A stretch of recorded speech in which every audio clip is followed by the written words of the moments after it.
Hey everyone, and welcome to Comics from the Multiverse, the DC Comics podcast from MailFuzz TV. I am Peter, and I am joined, although he's very much on his phone right now. He's got a new toy. Yeah, I'm going through my books. All right, okay. to refresh because it's been a long week. So Yeah, I'm just in case people open the video up, they're watching it and they go, "This guy's just Yep. not even paying attention. What's going on? This is going to be a weird show." Yeah. But hey, Anyways, what's up? Sorry, Matt's here. That's the thing. I'm here. Not here is Connor because we told you about this last week, but Connor is away on a trip this weekend, so he was not able to join us. But luckily it's a week 5, so he's not missing out on anything too super important. Well, one or two great things, sure, but nothing too important. He missed the Super Pets. Like, that's bad form on him. Oh yes, more Super Pet Slayer. There'll be thoughts, there'll be opinions. So yeah, we talk about DC Comics, and coming up on this week's show, again, it's a week 5, although it's a rather busy week 5 compared to normal. We have Batman Annual number 2, we have Green Arrow Annual number 1, we have Aquaman Annual number 1, we have Super Sons Annual number 1. So right away, 4 annuals, and that's not even all of them. There was a 5th one that we didn't read. Justice League of America had an annual, so they had 5 annuals in one Not week. falling for that again. Oh no. I'm not reading extra pages of that run. No, thank you. So yeah, I also have Mystic number 1 and Batman Creature of the Night number 1, both of which are new prestige books that we've been anticipating for a while. And on top of that, it's a week 5, so our patrons voted on a trade or graphic novel for us to cover, and they voted for and selected Wonder Woman: The Circle by Gail Simone. So we'll be talking about that as well at the end of the show. So that's the plan. Also, there was the New Talent Showcase 2017 out this week as well. Just because we had so much, we didn't necessarily make a point of reading the whole thing, although Matt did check out the Poison Ivy story because he couldn't help himself. I can't. People who watch this know 2 things. I love Connor Kent and I love Poison Ivy. So here's a question, Matt. Did you actually pay the $10 for the book, or did you just stand in the comic shop and read it like a scoundrel? I'll let you guys be the decide that one. Let's say I spent extra time at my shop this week. I just want this 10-page Poison Ivy story. That's it. That's all I need. I don't need... And it was such a busy week, too, that normally 5th weeks, like, when it comes to buying my comics, it's quiet. And I get credit with the wife that I didn't spend too much. Not this week. Yeah, not this week. So I couldn't budget in that thing. But I think DC can forgive me. My shop owner didn't care. They're always just like, yeah, whatever. As long as you keep your pull list active, you DC mark. Well, you're basically keeping that entire shop afloat anyway, so I mean... Sometimes. I'm not nearly as bad as my friend who was at one point the only person reading Valiant there, yet he needed the 1 in 50 cover, but there's no one else reading Valiant, so he bought 50 copies of one book to get the one cover. Jesus! Yeah. It might have been 25, but still, point stands. Excessive. What, even at $3, $4 a book, 25 copies? Come on now. Yep. That's a lot of copies. Pretty sure my shop owner gave him a discount, being that, bulk discount. Yeah, saying that he's doing that, but yeah. So I'm not nearly that bad, but my pull list is, especially right now, DC. Well, at the very least, I would have hoped that he wouldn't have... Because sometimes if it's a variant like that, the shops will charge extra for it because it's like a 1 in 25 or 50. They'll charge $10 for it or something. I'd at least hope they wouldn't have done that to him, given he bought every other copy. Yeah, and that's why. So I'm pretty sure he got the variant at cost, but being that no one else really ordered it, even that issue, because he was trying to complete all this run on Valiant up to their first big event. This was a couple years ago, so I still give him crap for that. I was like, literally the only person reading Valiant, and they wanted to make a movie universe. Think about that, and he'd get so mad. I'm not opposed to trying movies and shows if they whip them up. I was tempted to jump into the Valiant stuff when it started, but the problem was it was like, this is a whole other universe they're starting, and I'm already keeping up with. Well, one for sure, and then, sometimes I'll try and keep up with Marvel. It just kind of depends what's going on and what they're doing. But anyway, so before we get to books this week, though, it's just a couple of small things from the solicits from last week that I neglected to mention because I was in such a rush. I was in such a rush to talk about Doomsday Clock last week that I may have skimmed past a couple of notable points. One is that Blue Beetle's officially ending with issue 18. And what month is it? February. That's what the solicits we got. Retcon that, guys, please. We can have both Jaime and Ted. They just don't need to be together. Ugh. Okay, my displeasure at the book, well noted. I thought the book was fine. I read like 6-7 issues of it. It just wasn't great enough to keep me coming back. Yeah, but it's a good character. That's what gets me. So I mean, I think as a casualty, let them refocus and he can come back. Honestly, throw him in Teen Titans. Yeah, why not? That's where I'd put him. Oh my god, I would love Damian bouncing off of the Scarab. Just like I need that. Trying to get it from Jaime all the time. That'd be so funny. Yeah, I'd be down with that. Yeah. Hey, he's a teen. Throw him in Teen Titans. I'm just saying, we brought up Emiko and Damian, and then Percy gifted that upon us. So maybe, if you're listening out there, if you're listening, Didio, yeah, or whoever high up that needs to make the call. Yeah. Maybe it is maybe since Blue Beetle's ending, Percy would actually have the reign to just say, "Hey, can I use Beetle?" And they'd go, "Yeah, sure." Yeah.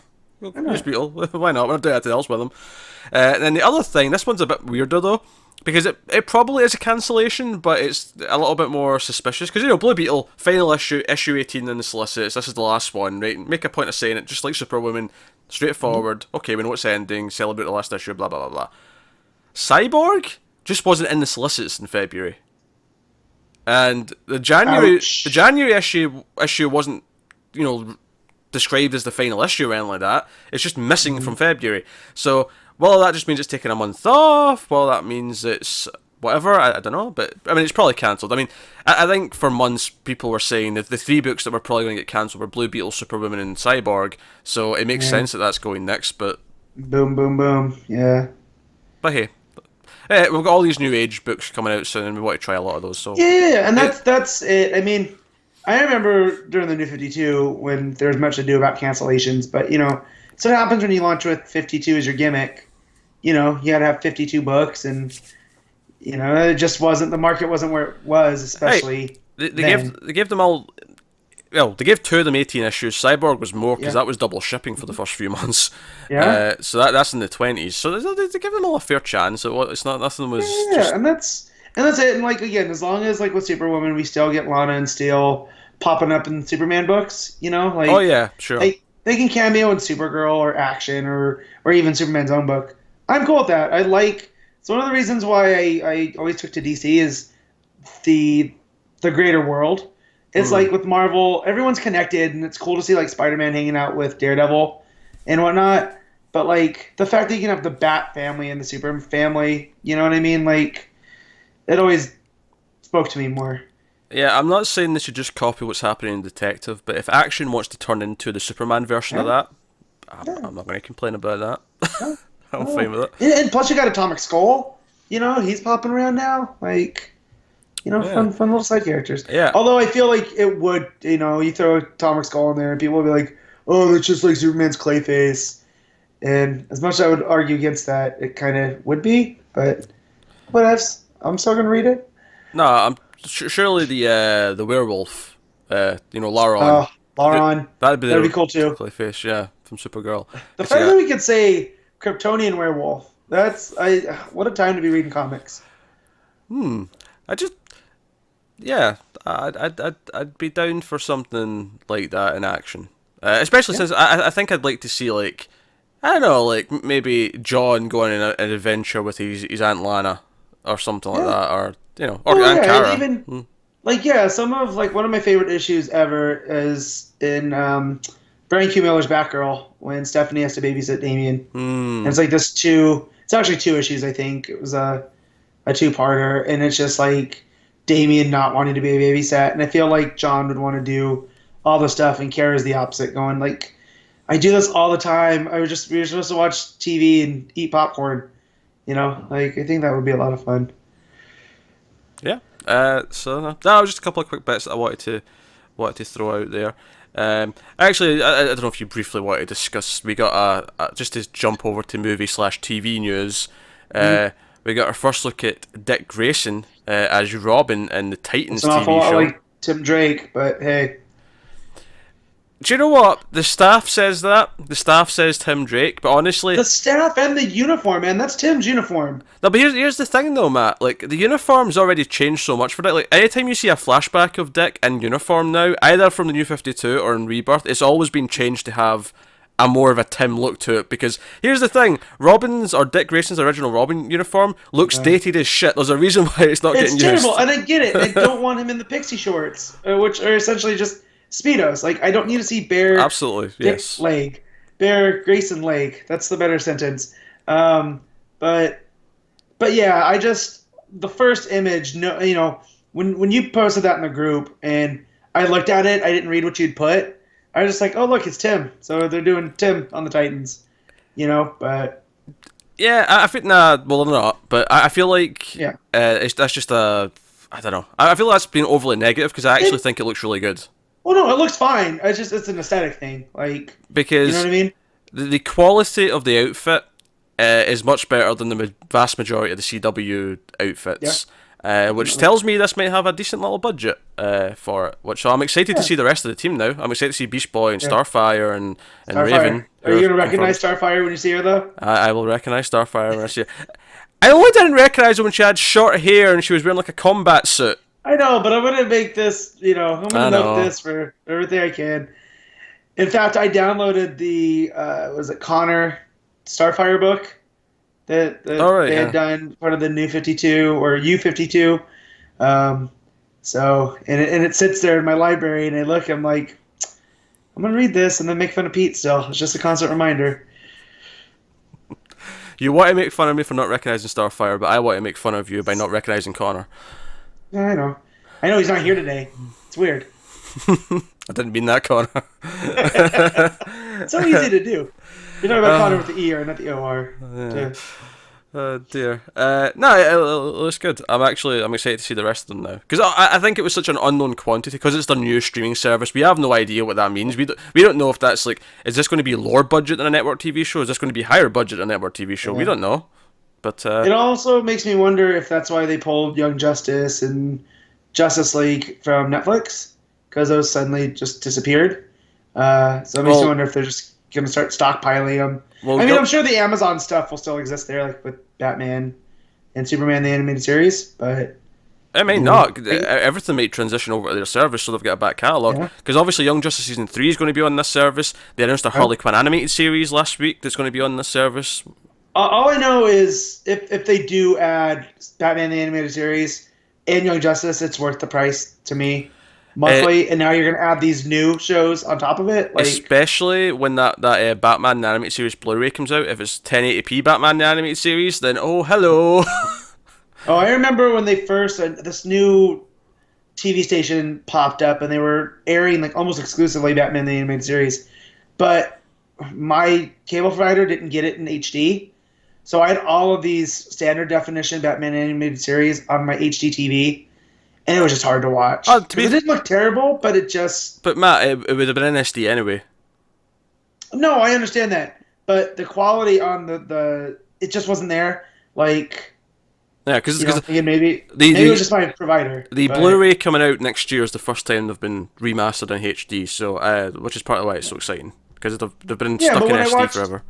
Okay, so maybe I haven't watched it since my old DVDs, but on my nice HD TV, it didn't look so great. I mean, don't get me wrong, it's a TV channel. The compression was probably bad, so it probably looked worse than the DVDs did. But yeah, the HD doesn't exist yet. I won't tell soon. No, what about Justice League and Batman Beyond? Because those look great when they were on. Batman Beyond, I think, is just SD. Justice League and Justice League Unlimited do have Blu-rays, so they exist in HD. But I don't know if they probably broadcast like that somewhere. When I watched those through Netflix, those look great. Like they weren't crystal clear, but they didn't bother me like this did. So, and that's been one of the selling points that I've wanted to get Prime, just so I can watch Batman. But if they're gonna do, if they're gonna do this streaming service and everything's gonna migrate there, then here's my money for that. Then. Yeah, we've been talking a lot in TV news about what else they might announce and what their plans are. If they want to constantly have something big like Titans that rotates through. Maybe.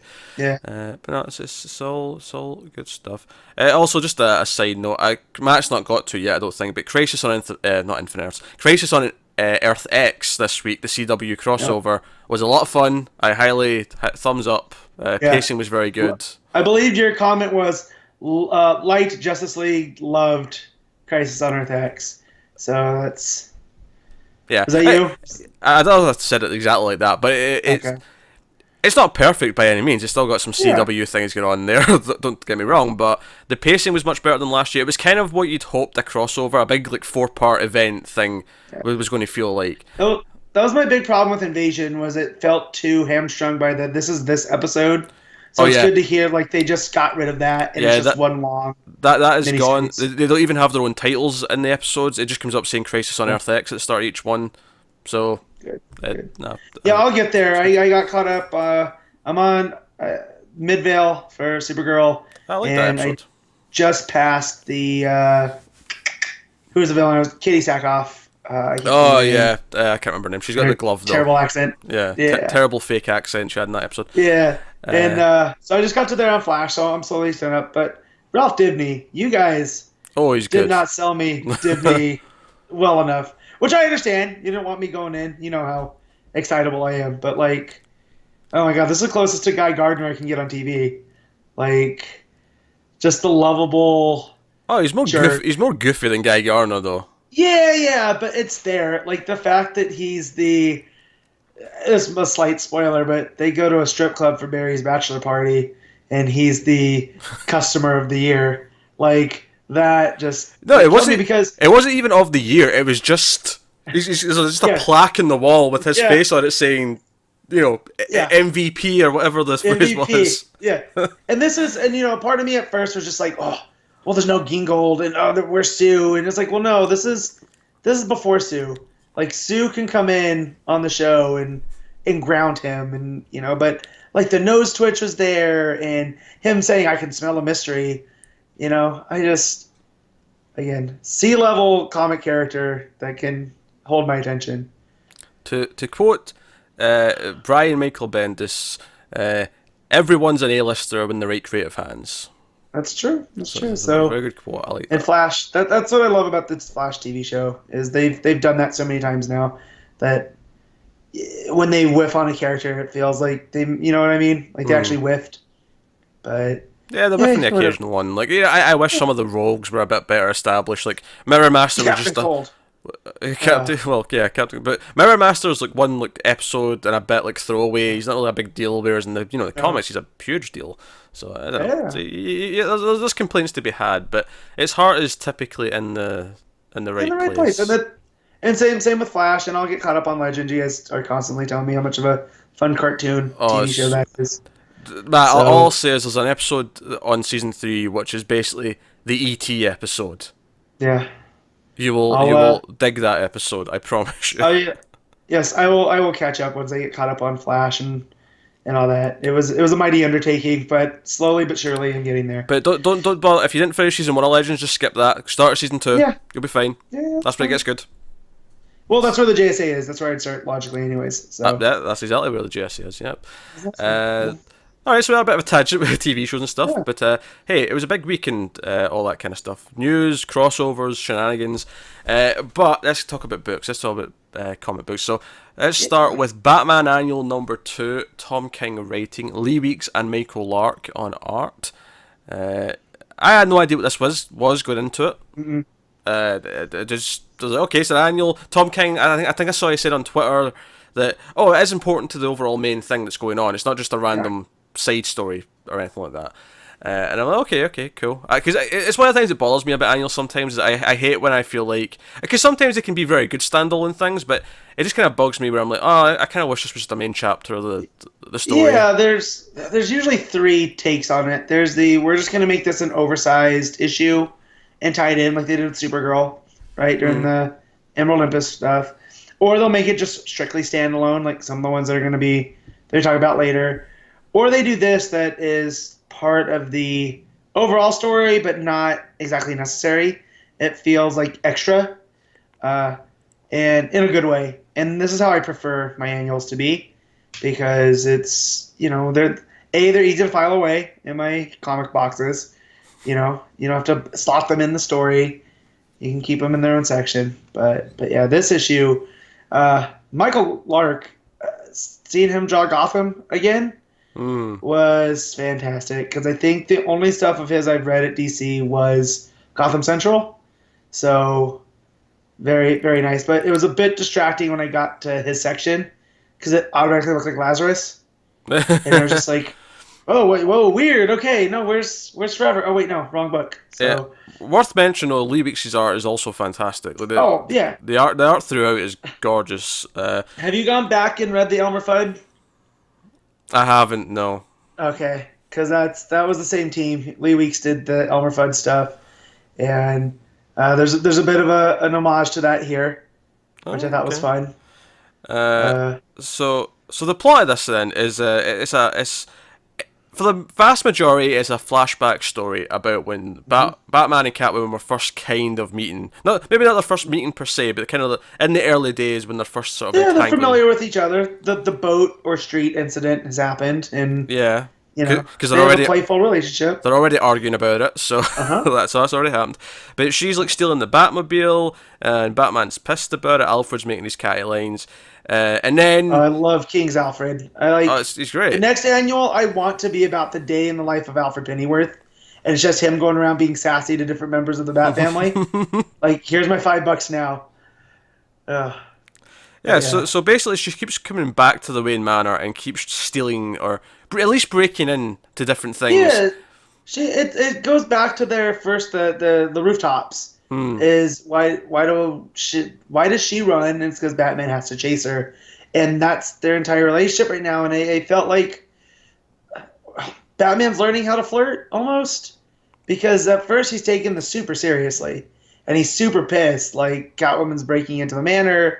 She knows who he is. Yeah, because I love that page where he realizes she's here again. He's like, oh, the alarms! She's broken through again, and he jumps up off the couch in his pajamas and he's running for her, which leads to that fantastic because she's called the cops in advance so that he can't chase her because he can't show that he's Batman in front of the cops. Right. So running out of Wayne Manor. Yeah. So we have that glorious full-page spread of her jumping out in the rain with the cops in the foreground. It is beautiful stuff. But no, it's really great. But yeah, so she keeps breaking in, and she has that thing where she steals she almost steals the mother's pearl. The single pearl. Yeah. From the safe, and she doesn't take it because it says it's his mother's, and she gives it back. She still runs, of course. She still teases him because that's who she is. This was kind of a perfect compliment to the last issue of Batman because of I mean, I wasn't here to talk about that, but like her whole conversation with Talia and why she loves Bruce, that's all summed up here just without the amount of dialogue. Like, Weeks and King really work together here just to show like their relationship in a nutshell is she runs, he chases, he gets upset, she laughs, and that's kind of where they're at even now, even throughout what we've seen with the I Am Suicide stuff.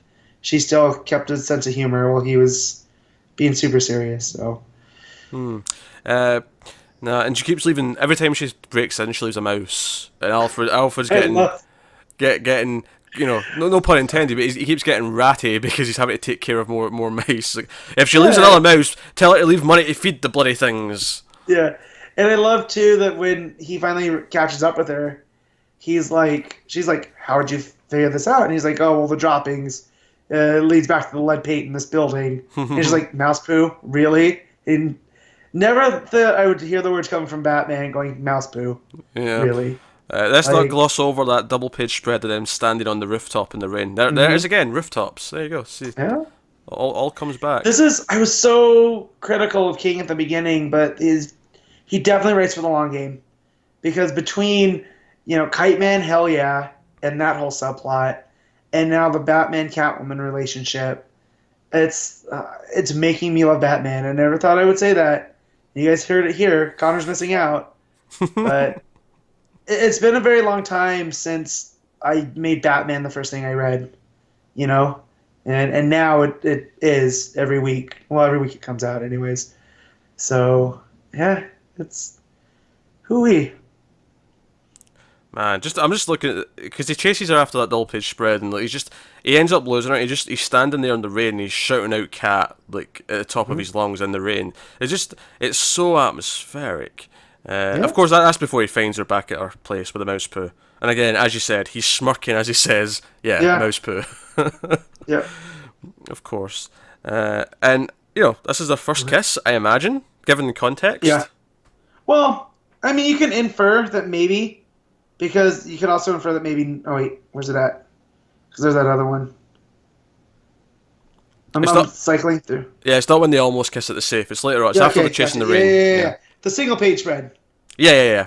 Yeah, gotcha. And she's spilling the wine behind her. Yeah.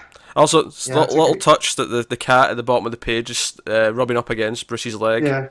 Nice little touch. Marking him. Yeah, well, it's the cat saying you're mine. And that's kind of what Catwoman's done. You know? As someone with 3 cats, I know that all too well. My cat comes to do that, and I try to stiff arm her, and she gets mad. So, just like, no. Yeah. No. But that's a really... So, up to this point, it's very moody, it's very atmospheric, it's a very fun examination, kind of like linking back to that rooftop stuff of their playful nature and her teasing him. And then, at the end of this, they start fighting about the boat in the street. How did we meet? And it transitions to a possible future where they're old, right? So they're old and grey. They don't actually say what age they are specifically. It just says later, and you can tell that they're aged. Yeah. They both got some wrinkles, grey hair. And that's where Michael Lark's art. Yeah, that's where Michael Lark's art comes in, and it's just there's like no superheroics here. It's all just interpersonal, and you find out one of them's sick. Yeah, as it goes on, you realise it's Bruce who's dying, and it's just it hurts. And also, I love the touch that they have a daughter named Helena Wayne. Helena? That is so cool. Because she's basically in Batwoman suit. Like she's in Batwoman suit, but she's got blue hair. It's badass. Yeah. I want this Batwoman of the future, or whatever you want to call it. Yeah. What you want. This is again DC versus Marvel growing up, or coming up reading comics was there were Elseworlds that would play with this stuff after this. You know what I mean? Like if it was there enough, and hopefully if the demand's there, like we can get, even if it's just a one shot. Yeah, for the new folk who don't understand why we're giggling and awing at Helena Wayne is because in previous continuity, on Earth 2, I believe, she was Huntress. Like Helena Wayne, Huntress was the daughter of Batman and Catwoman. That was the whole thing. Yeah. So having this say, in the future they're going to have a daughter named Helena, and maybe she won't be Huntress exactly, but she'll be something. No. She'll be a Bat character. But even you look at her cowl and it's similar to Huntress, like the build of it with her hair coming out. It's not quite Batwoman, even though it looks like Batwoman's. Costume, logo, even like her symbol, or even just the gloves and the it's just the red in all the right places. It's the head that's different.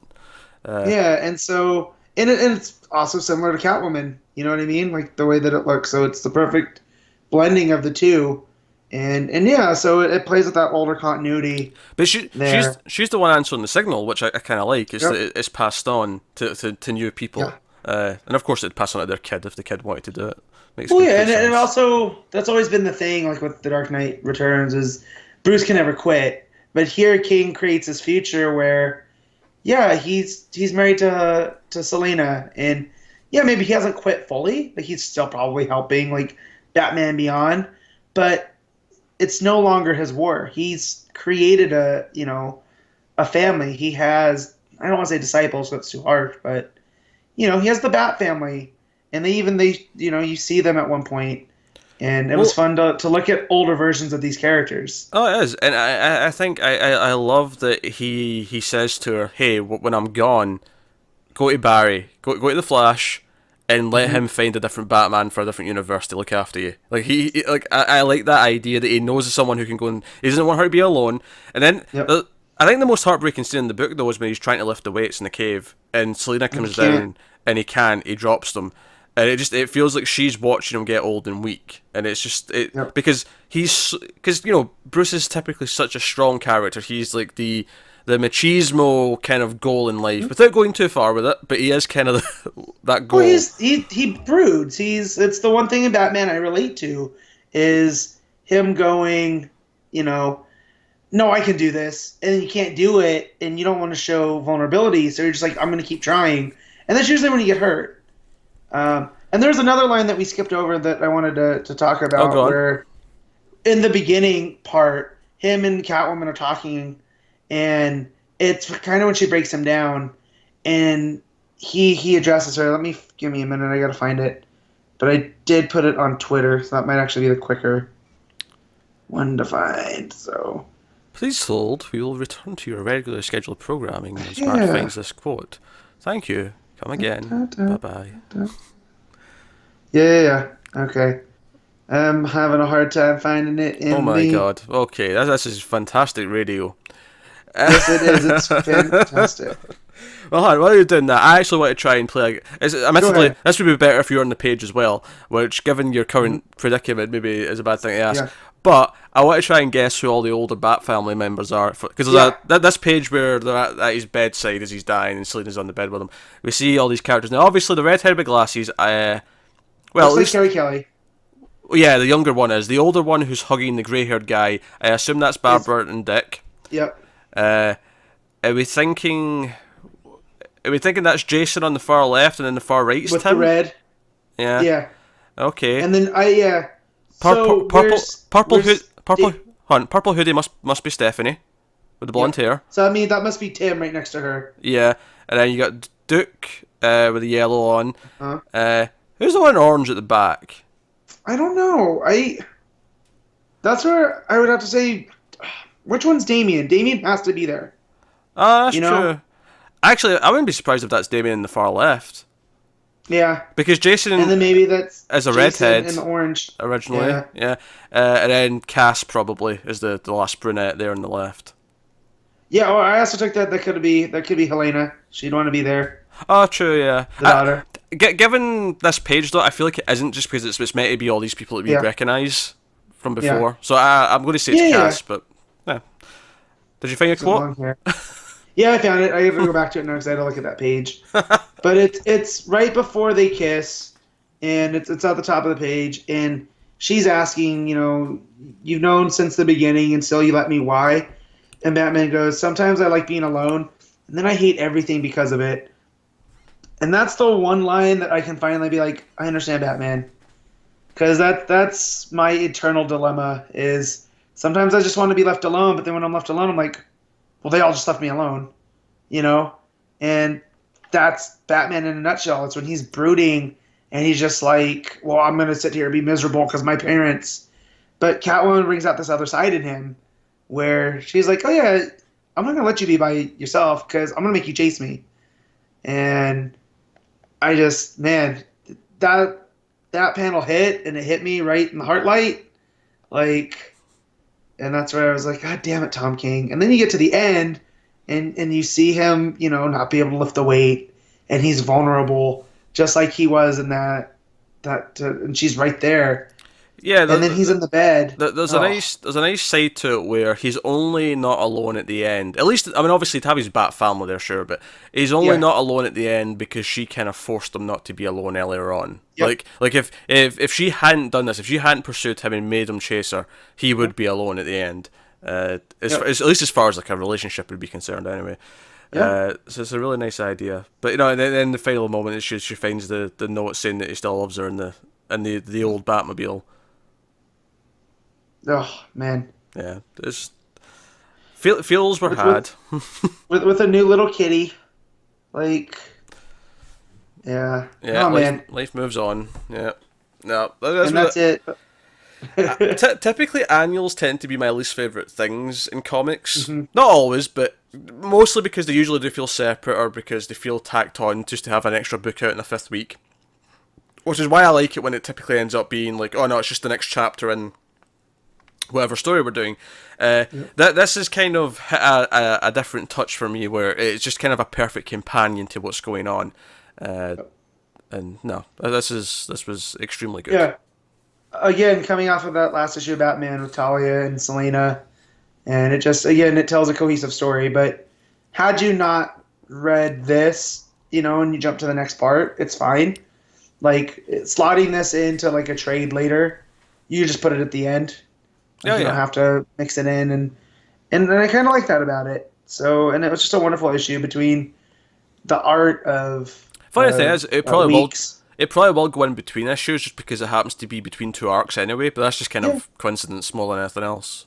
Yeah, but yeah, between Weeks' art and then Lark's art, you know, and again, Lark comes in and doesn't do really any superhero stuff. It's relationship stuff. To be fair, coming off. That's what he's really good at. He's good at the character reactions, emotions, the sequential stuff in that sense. Because Gotham Central, it's mostly faces reacting to things and talking. And that's where I was going to get to is for all the great action sequences he does, again in Gotham Central and in Lazarus, the stuff that I always remember from there are the emotional beats. So it's man, what a great issue. All right, well, I think we can move on from there then and go on to Green Arrow Annual #1. Benjamin Percy writing, Eleonora Carlini on art. So what's funny is this was the first month Green Arrow went single shipping, but it almost feels like we don't have to feel that until next month because we got an annual. Yep. So that said, this one is a bit more separate, and you can tell it was meant to come out in August originally because they had to put in a little editor's note at the start of this saying this takes place before issue 25 because he's still got his treehouse. Yeah. So there's Treehouse, the Space Needle's still up. There's Space still Needle, Seattle, not Star City. Yeah. Yeah. This issue I wasn't big on. Just it felt kind of messy.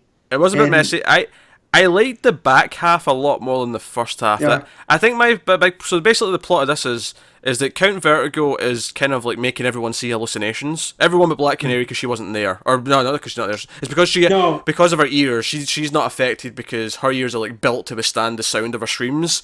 So yeah, exactly. So it doesn't. So it's part of her meta power. Like she has this membrane over her eardrums that's not affecting her. But it's kind of making people feel like, their best moments or their worst moments, and sometimes they're one and the same. It's basically making them hallucinate various things. Yeah. My big problem with this is that it spent far too long in Oliver's hallucination, because the one I liked a lot was Emmy's. Emmy's was cracking me up, because Emmy's fantasizing that Dick Grayson's in love with her and wants her, which was doubly funny because I'm like, Damien's got a crush on her, and she's got a crush on Dick. That is hilarious. His older brother. Yeah. That's actually really funny. But hers was like 1-2 pages, and it made its point, it was funny, it got to its thing. Oliver's went on for pages and pages, and it was like all this various stuff going on. There was flashbacks to when he was a kid, and I was like, okay, this is too long. It was hard to make sense of it. And then I got to Emmy's, and she fights her mom, and at the end of it, and it made sense from where we've gone with the character. And with Ollie, it just was just like, well, I feel like it was setting up, because again, this was supposed to come out in August. I feel this was supposed to be setting up Moira before we got her at the end of the last, because there was also that scene with Merlin. Like, you get to the flashback of him being a kid, and I couldn't tell if that was a hallucination or an actual memory. Yeah, Merlin's sneaking out the back window because Moira was having an affair. But I was looking at Moira, I was like, why does it look like she's putting her shirt on? Like, and then you get to that page, and Merlin's in the back, so I was kind of like, oh, okay. I mean, I'll credit that a little bit. I'll credit that it genuinely looked like she was putting her shirt on, so you actually went, why is she doing that? And then it made sense the next page. So I don't think the art in this is great. I wouldn't say it's bad. It's kind of, it suffers because Green Arrow typically has some of the best artists at DC working on it. Yeah. So this by comparison just kind of feels like, oh no, it's not bad. It's got its moments. Like I say, I think later on it's better because when it becomes, oh, Black Canary's actually speeding down on her bike and she's getting up to like Count Vertigo to stop everything. That was that's pretty good. Like I had fun with that. Yeah, but so Vertigo's using the Space Needle as an amplifier. Yeah. To send these things out, and it was cool that it was the Lemire's Count Vertigo, because I got a little bit worried at the beginning. You see the dude from the Vertigo, VR thing, and I was like, okay, that's a little troublesome. But oh no, it's this guy. And then I like how they dealt with him. At the end, that was fine. Yeah, the action scene in the snow and like her on her bike and using her scream all over the place. Yeah. And then, Oliver shooting a bunch of arrows to catch her because she's falling through the sky at one point. So he just shoots tons and tons of grapple arrows to, basically make like a net. Like a net. Yeah. So that was fine. It was just kind of, this is kind of an example of where I was like, okay, this is kind of separate and doesn't affect anything. And while I actually like the idea behind the issue, I feel like it would have actually been stronger if it was a regular length issue. I actually think being extended to annual length is what hurts it the most. Yep. Well, because then you feel like you have to get Roy's thing, and I felt like that slowed it down. Like, I didn't think we needed his. That was like another 5 or 6 pages of him. Oh yeah, he used to have alcohol problems. Remember this? Yeah. Without it really feeling like it was accomplishing much. Mm-hmm. Exactly. So, but again, Count Vertigo was fun, and that action sequence was pretty good. So I liked it when it came together a bit more. It was just the first half. It was a bit of a slog because it was spending far too much time in all these hallucinations.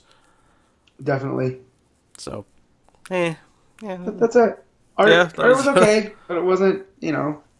We'll talk about art that I wasn't a fan of coming up. It wasn't Faraya, it wasn't Schmidt, it wasn't Byrne. And even Byrne feels like a step down when we get to him compared to the other two. And Byrne's good. It's just you know. But hey, so that was a quick one, but there's not a whole lot to say with it. So we'll move on actually to Aquaman Annual number 1. If this is not Abnett, I didn't know this when I actually went to read this until I opened it and went, oh, Phillip K. Johnson is writing this. Had I known, so I started reading this because I got caught up on Aquaman, so now I'm up to date finally. And had I known this wasn't Abnett, I would have just skipped it, But I don't know if I would have outright skipped it because I had no basis to say that I didn't like Phillip K. Johnson necessarily. Yeah. But so we also got Max Fiumara on art. Oof. There's Matt's very quick opinion on how the art is. So this is basically just Superman. What do you get for the man who has everything? It's basically that story for Aquaman. It's for which is my favorite Superman story of all time. But it's just him with Aquaman, and I felt like it's a direct copy. Yeah, there's nothing. There's nothing to it. It's Aquaman and Mera having a they go to this piece of I say land. It's not quite land if it's underwater, but you know what I mean. No. It's a plot of seabed, and he's like, "Hey, we're going to put a building here that's rises all the way up above the surface. It's going to be for people and Atlanteans alike, and it's going to be this great thing." And then it flashes to what feels like the future. Again, with them being old, they have a kid, and some of the Justice League show up. Superman's there with grey hair, and you've got all these other characters. Wonder Woman hasn't aged, which I loved. That was a cool touch. I think apart from the fact that this is just a copy of For the Man Who Has Everything, it's actually also a little too similar to the idea of the end of the Batman annual, where you're flashing to the future. So it's kind of we just did this and much better with much better art. Because the art in this, I mean, sometimes it's okay, and then sometimes the faces just look like what is going on. Grotesque. Yeah. Yeah. That said, I love the fact that Hal Jordan is missing an arm, and he creates one out of the Green Lantern. The light, yeah. That was pretty cool. It's an okay touch. But the overall story, too, reading it, I was like, this feels like a Black Mercy. Oh, wait, it's a Black Mercy. It's exactly that. It's not even a twist in a Black Mercy story. It's just a Black Mercy story. No. The only thing I kind of liked about this whole thing, because you see that in the real world, Merc and some Atlantean soldiers are trying to get to him and break him out of it. And again, this seems to be set in the past because it's pre-Beard. It's while he's still king. Yep.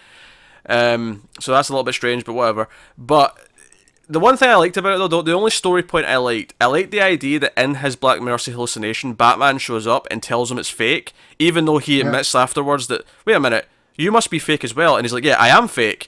Don't trust anyone but you and Mera. I am fake. Break out of this.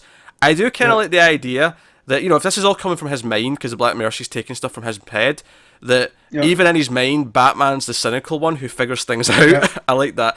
He represents He represents the doubt in his head. Yeah, well, to me, he can relate to Wonder Woman, Superman, and Hal Jordan, and I feel that that's why those were chosen. There's something in each of them, and that's why the Black Mercy would have played on that, because Arthur sees himself in each one of them. Each one of them's kind of an outsider in a way that Batman's not, So, So, yeah, and I did like that, but just the stuff with the sun, and it felt like the Trinity story, too, that we just got from Manipul. With Ivy's the start of the Trinity book, So it was such a slog to read too. It took me 2 sittings to read. It was just a lot of things that we just got recently, and sometimes the same week, sometimes just a little bit ago, and then in terms of Superman, just a classic story. I feel like a lot of things, and I'd almost forgive all of that if it was really well done. But honestly, it was just kind of slogged through, and the art was really rough at times. So, I cannot recommend this Aquaman annual. This would have been an easy skip. Had I looked at a preview of this, I'd have probably skipped it. Yeah, that's it. The one through line I did like was his son, Tom, named after Aquaman's dad. Talking about they were going to go pick out a pet for him, basically, and he was going to pick up a dolphin. And so there's this whole thing that they're supposed to take me to the dolphins, and then at the end when they're sitting there and him and Mira have to, contemplate this kid that they shared together that never existed. The emotion's still there, and the dolphins jump up out of the water. I thought that was a really nice moment that played with the through line throughout, but the rest of it was tough read. One or two nice ideas, but that was about it. Yeah. Not much to offer. Nope. There you go. That's the Aquaman annual. Not much else to really add to it. So we will move on to the Super Sons annual number 1. Peter J. Tomasi writing, Paul Pelletier on art, and again, as much as the cover was basically screaming it at me, I actually never looked ahead to see what this story was. Nope. So after a few pages, when it switched over to the pets, I was like, oh, is this going to be a pet story? And holy shit, it was. So basically, Robin and Superboy are doing their thing. They catch someone. It's all fun. Bank robbers. Superbar! Yeah, because he's saying, I'm Superboy, and he gets hit by a car, so he kind of muffles the end of it, so Robin is making fun of him for the whole thing. But there's a thing going on. There's dog nappings happening throughout Gotham, and Crypto hears of this. Superboy comes home. He's like, "Oh, I'm going to bed, Crypto." Oh, and he falls asleep, and Crypto sees what's going on. He's like, "I'm not having this." He goes to Wayne Manor and gets Titus the Bat Hound, and I'm like, "Oh shit! It's going to be the dogs teaming up for a case. This is great." Not just the dogs, also Batcow. It shows that Crypto and Batcow are buddies. Oh, that's true. Yeah, he goes to Batcow first, and he's like, "Hey, where's the dog?" Is basically what happens. But then Batcow sends out the signal, and then I'll just say I'll never not get tired of seeing Crypto carry Titus. Oh yeah, that's great. In the harness, it's fantastic. And so at first I'm thinking, all right, it's going to be basically the super dogs, basically, working on a case. And then they go to Detective Chimp, which, obviously is a nice fist pump moment if you happen to enjoy Detective Chimp. And he's like, I see what you want to do, Crypto. You want to get the super pets back together. And then it cuts to this flashback panel of them with Streaky, the freaking super cat, Flexy, the plastic bird, and then the little clay baby thing, which I'm not familiar with this clay thing. Which that's new to me. Is that new? Critter. Yeah. I think that's new to me. Yeah, I think that's just for the backstory for setting up why they kind of fell apart. So basically, they get Flexy the bird, they go and find Streaky, but Streaky's mad at Crypto for what happened the last time they worked together. So Streaky and Crypto have some fights, and the others have to come in and separate. This is glorious. I love this. It was fantastic. It's one of those issues where you could have had narration from one of the dogs. Yeah. You know what I mean? But you don't need it.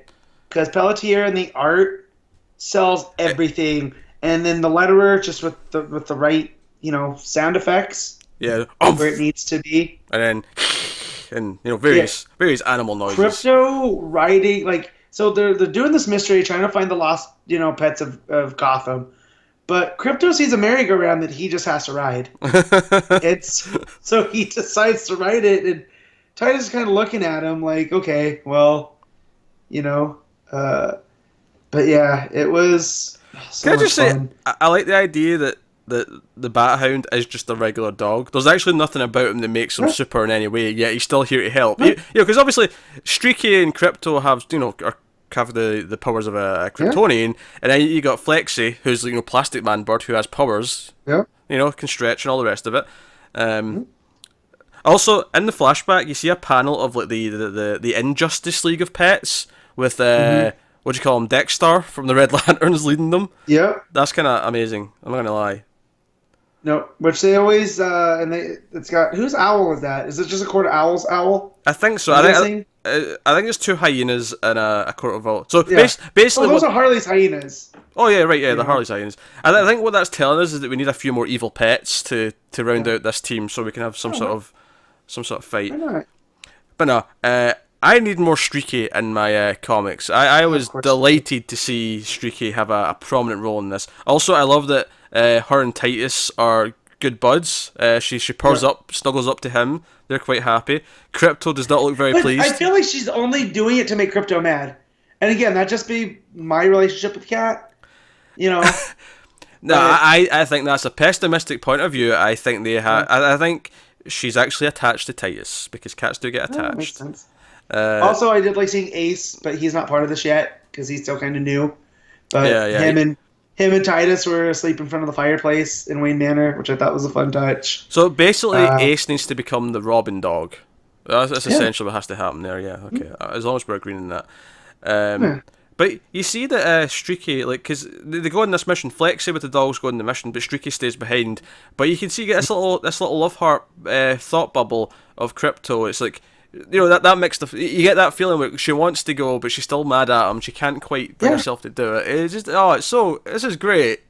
This is if you're a fan of cats and dogs, I feel like this issue is just going to hit all the right notes for you. Yeah, it just speaks, and then Flexi, who's a newer character that I've never encountered before, but that was a lot of fun. Turns into an arrow, you know, and a bear to show him where to go.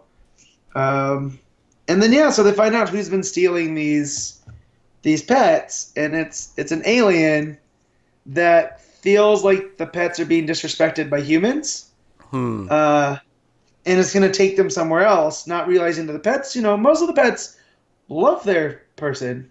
And they want to be there, you know, and so we get this fun prison break, you know, where all the dogs come out and they're chasing Flexi, and so they go across the panel, and then they run back, and then Flexi comes back, and it's I don't know if Flexi's a boy or a girl, but the parrot's now in a bear form, chasing the dogs, which I thought was just, you know, it's great. Slapstick. You also get Crypto landing in front of the truck that the alien's driving. My favourite moment, of course, is when the alien's about to get away and Streaky does show up to save the day with Batcow. She's flown Batcow to be a roadblock for this little spaceship that the alien's got.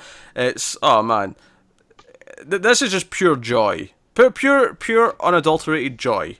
I want more Streaky. I want more Justice League of Pets stories. I mean, I don't think I quite want an ongoing, but I will happily take an annual of this every year. If this wants to be the yearly annual for Super Sons, I will take it. Yeah, or even you put them in the holiday special or something. They can have a Christmas story.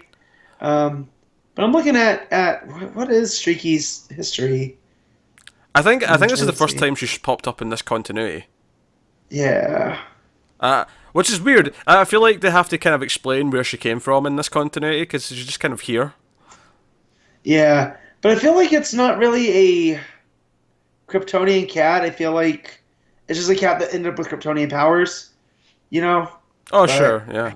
I'm not too sure on that. I'm just looking. I feel like I should be an expert on Streaky the cat, but I'm not. I'm sorry to say. Well, apparently in Supergirl number 10, it's revealed that Kara has a female cat, but in 14, it's revealed her name's Streaky because she doesn't get the concept of a litter box. Which I don't know what that's supposed to mean, but it made me laugh. Okay. Well, no, I thoroughly recommend this. I think this was a delightful story. It had nice art, as you say. Got all the expressions from the animals down really well. And no, I want more. So thank you. Also, I can see dogs do a fist bump. So at the end, the final panel, that's all I need in life. Yeah. But no. So there you go. So Super Sons. So I was kind of gushing over that, but it was too nice. It was too good. Fun. So yeah, let's move on then to Mystic U number 1. So we're on to the Prestige books. Alisa Kwitney, or is that silent K? Is it just Whitney? I think it's just Kwitney. Just Kwitney, okay. Alisa Kwitney writing, and Mike Norton and Yishan Lee on art. So this is the Magic Hogwarts DC edition where young Zatanna goes to magic school and ends up with various other characters that sort of some lesser known than others. Like I knew some of these characters, I didn't know all of them. That's my biggest takeaway. Is I feel like they write them as if we should know who they are, and then I don't know who they are.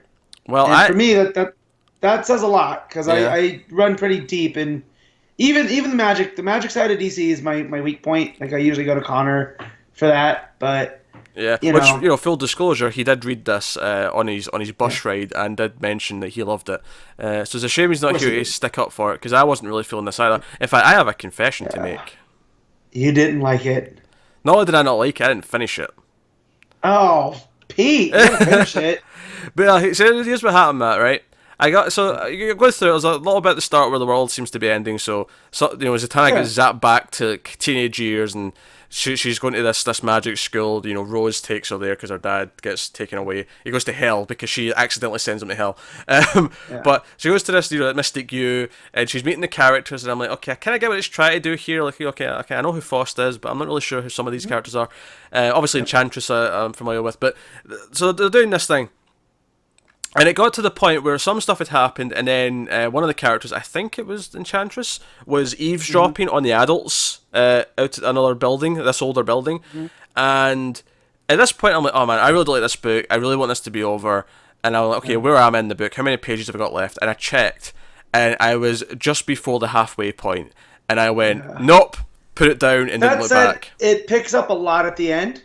So if you Oh, know, really? Okay. go back and finish it when you have some time. My main problem again came from I feel like I should know who these characters are, and I feel like we picked up the story while another story was going on. But so I feel like there's plot points that we should be aware of, and they try to make a big deal of. So like we first meet Zatanna, and she's doing her stage show in Vegas with her dad, right? But she's talking backwards. Okay, that's how she interacts with magic. That's Zatanna's thing. But she's completely unaware that magic is real. Like when she sends her dad to hell, it's because she says it backwards, and these demons pop up, and dad goes to fight them, and he disappears. But she's completely surprised that something happened. Why is she talking backwards if there's no reason for it? I think it's just a part of the act. Yeah, see, but like, Because she's helping him with this magic act, and she thinks it's all fake. And like he says, I think he even says, he has a line where he says something like, "Oh, she always does things backwards or in reverse." And so either she always does it as part of the act, or she only does it at this particular point to make fun of him, or not make fun of him, but kind of a defiant thing but because he said that. yeah, but if that's the point, if she's always talking backwards and that's how she uses her magic, then shouldn't she be doing magic all the time and shouldn't Oh be no! surprised? That's so obvious. No. So basically, the reason why it works when it does is it's not just that she talks Right. backwards, is that she taps into or part. Like, so basically, the reason why it happens, why I get sent to hell when she says go to hell, at least the way I'm reading it, because this is typically how this goes, is because she felt strongly about that statement. She's mad at him, so she says it with meaning. She says it with feeling, with passion. So it's kind of like how in any other story where like X-Men First Class, Magneto's trying to turn the big satellite, and Xavier's like, no, you have to tap into your rage and your love, both of them equally, to access it properly. So I think that's what it is. I think it's just a case of no. She this is the first time she accidentally done it because she tapped into like an emotion kind of thing. But I mean, Yeah, I don't know. I kind of would have preferred it if she had to learn. You know what I mean? Like, there's other ways to get there. I think that weren't I mean, as there. I think it's fine in theory, and I think a lot of what the book is doing is fine in theory. I just think it needs to slow down its pace and make me actually like the characters a bit more, because I wasn't getting anything from any of them. Not really. No. I mean, Sargon's there. I do like the new character, but I can't remember her name. Her mom's a doctor. I think it's Pia.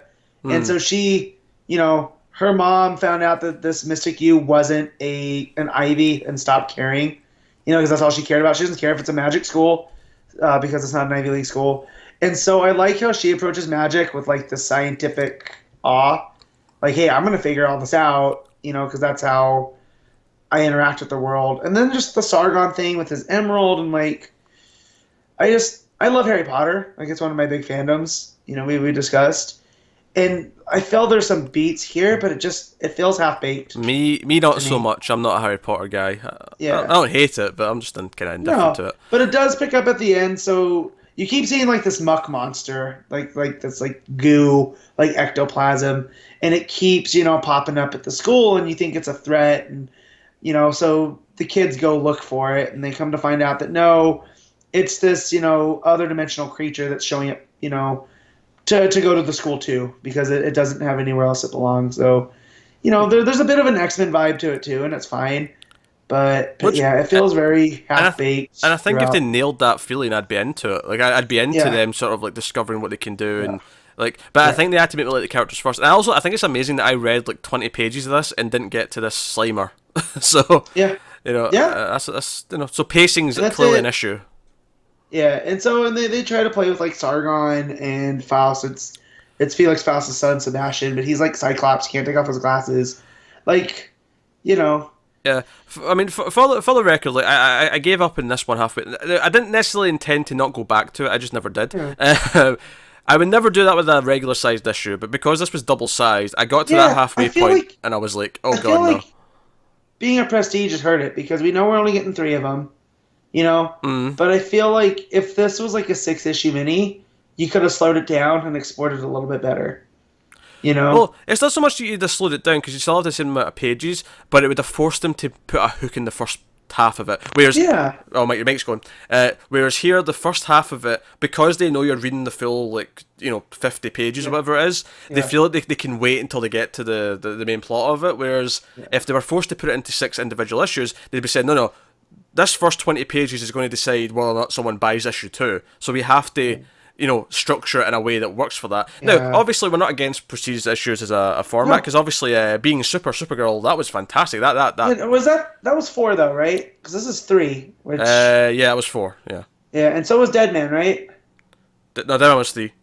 Okay, so Supergirl was the one that was 4. Yeah. Okay. So it can work with 3 or 4. I mean, it can work with 2. It just depends how long your story is. But I think it's just a case of not pacing it for the format that we're writing for. Yeah. And I felt that. Yeah.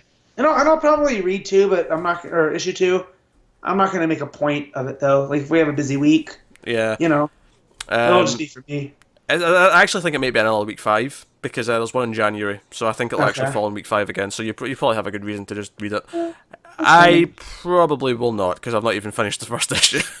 So that makes sense. Reading it, I was kind of like, this isn't Pete's thing because you have a very You like magic in a certain package, and here I didn't feel like it was there, and again we didn't really even get to touch on the magic. Like there's this council of elders that work at the school, and you get the point that some of them remember before they had the end of the world, and we kind of skipped over the main premise is like there's one person that's basically going to betray the entire universe. That's one of these 5 students.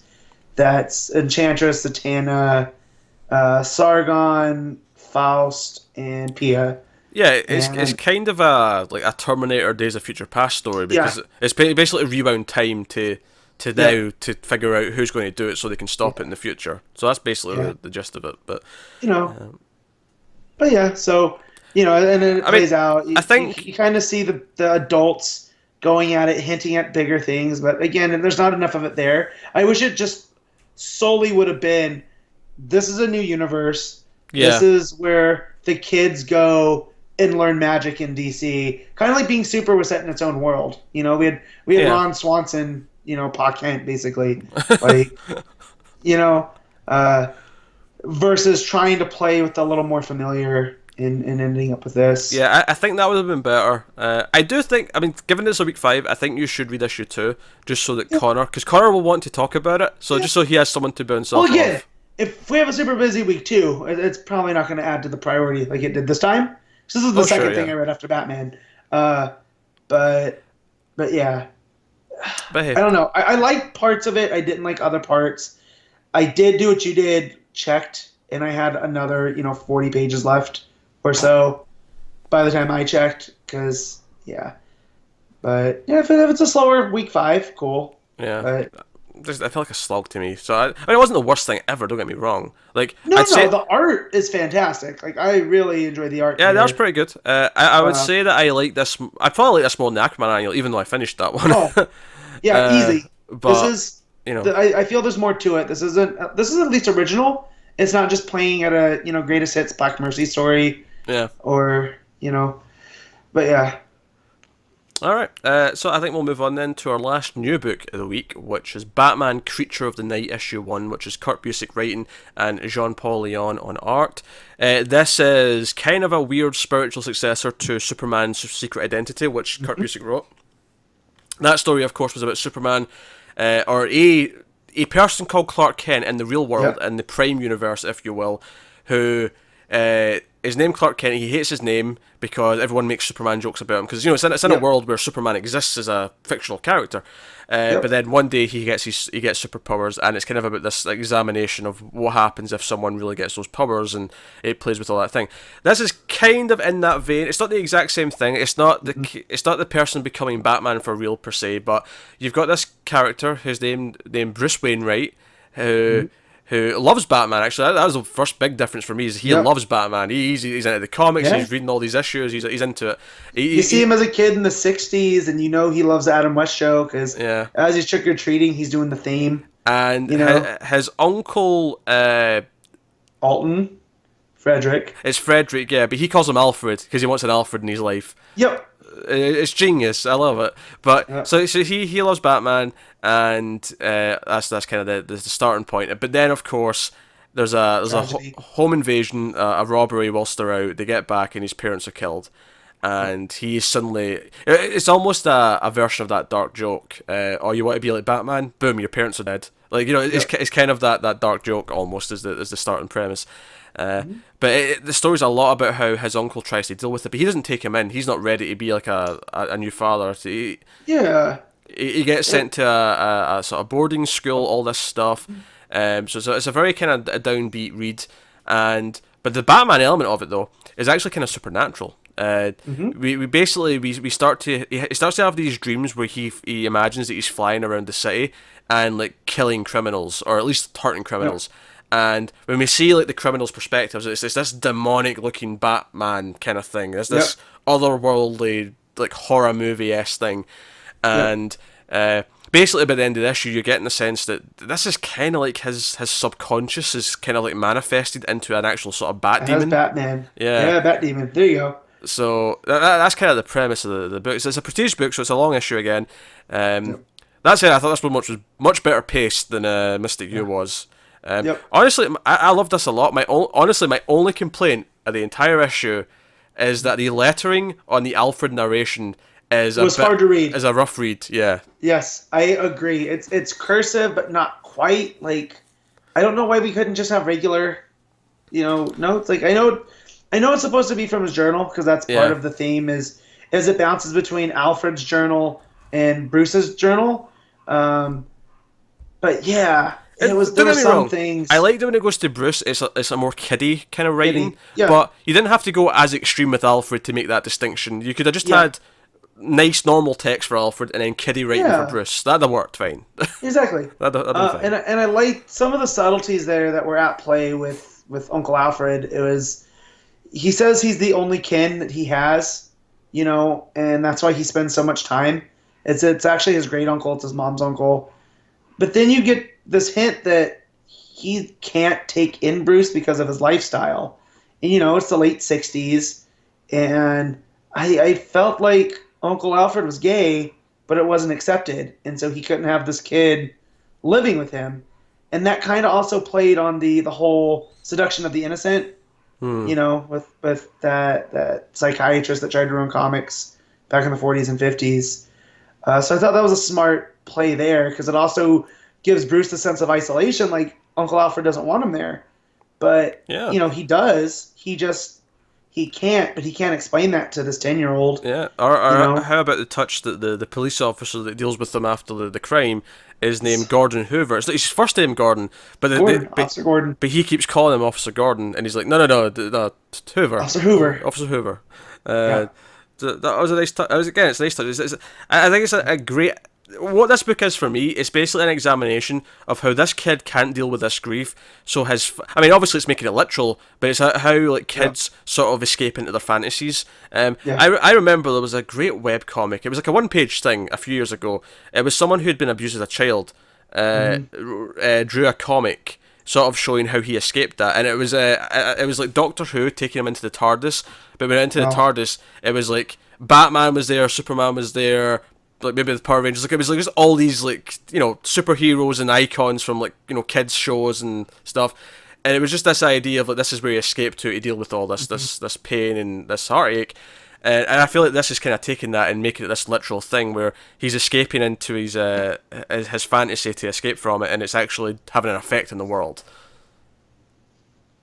It's almost what every kid wants to happen when they fantasize about something, where it's like, no, I want this to just happen. But no, it's great. Also, there's just some great little touches where he goes to the zoo and the bats all break out the window, so he has his kind of like surrounded by bats moment. Yep, and it surrounds him, but nobody can figure out why it broke, and they're all blaming him for breaking the glass. But he's like, no, the glass broke from the inside, like it was on the outside by me. That's a clue. Like Batman could figure this out. Yeah, he's been a detective. He's like, no, this doesn't add up. And just all that stuff. And when he starts thinking about the Bat Demon, and like the name of his parents' killer just comes to him, and so he, goes to the police, and they're just like, well, we can't just follow up a lead on a guess, kid.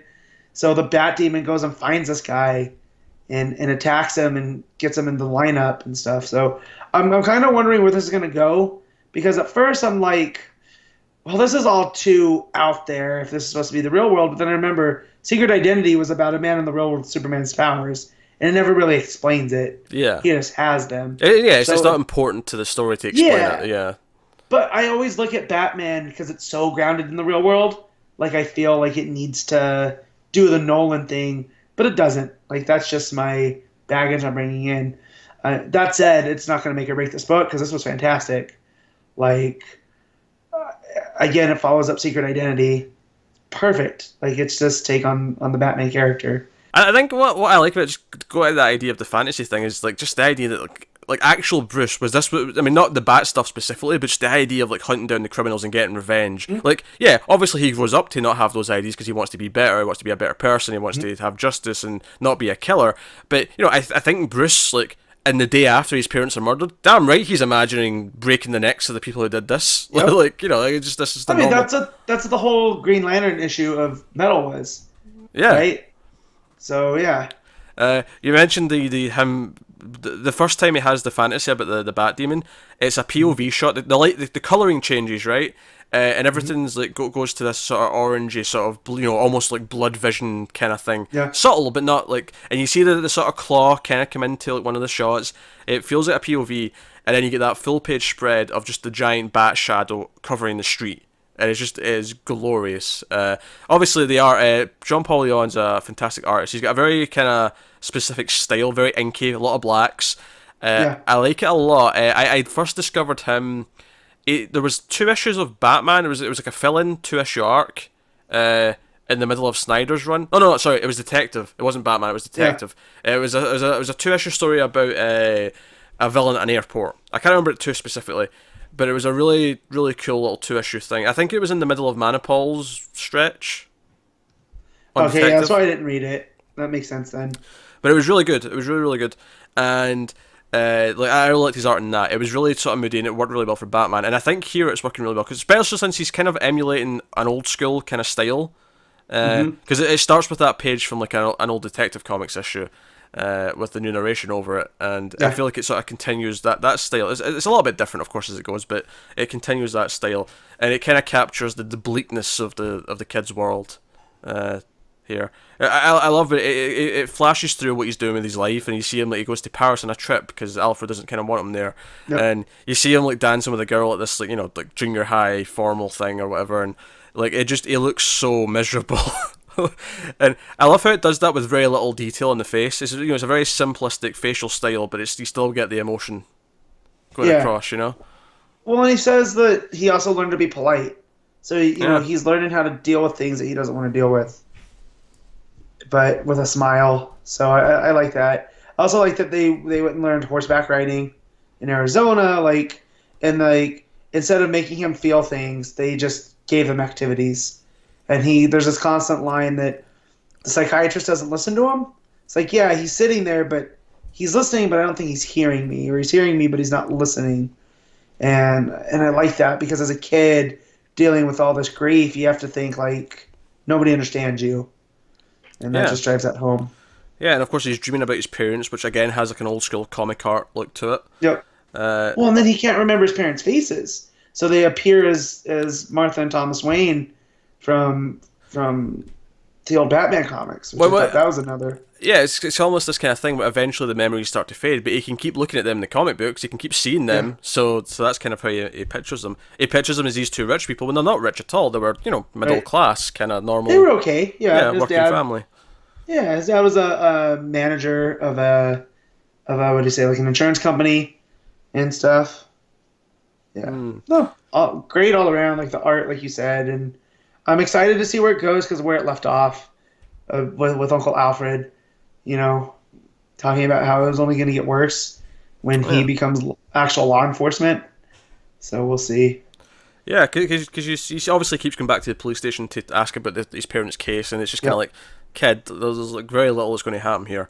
And until, of course, they get the pair pin and put them in the lineup, which of course happens after the bats had had an encounter with him.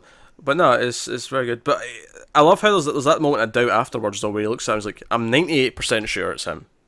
Yeah. There's just that little seed of doubt that maybe he just didn't get it right. Really, really strong stuff. And again, I think it's all about the mentality of what's going on in his head. It's all about dealing with this pain. And of course, because at the end, when he's sitting on the roof and like he sees the bat in front of him, this bat demon like appears, and it's a glorious 2-page spread. And you just hear this bat voice say, Bruce, safe, you safe. And again, like the whole thing's a coping mechanism. Like it's taking it very literal, and that the bat's actually going after bad guys, but the whole thing is a coping mechanism for him. So yeah, we end with this thing where he's not going to stop. Sure, he's caught his parents' killer, but he's Alfred got him a police radio, so now he's listening for things, and then he's going to send his bat demon after bad guys. That's where we end. We end with this being a normal new thing for him. So. No, I love this. Like I say, lettering on Alfred stuff, a little bit rough to read, so that was not great, but everything else I'm basically into. Yep, me too. It reminds me a little bit of Mr. Miracle in the sense that it's kind of examining a psychological problem, rather than just being a straight hero story of some kind. So yeah. Basically, the feeling of depression I was getting reading that was kind of reminding me of that a little bit. Just a very different depression, but depression all the same. So, great stuff. Thoroughly recommend Batman Creature of the Night.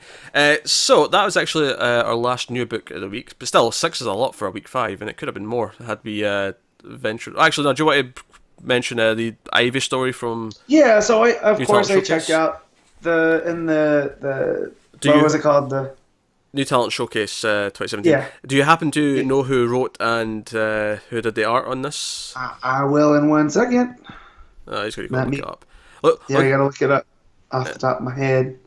Yeah, you're going hunting for details. No.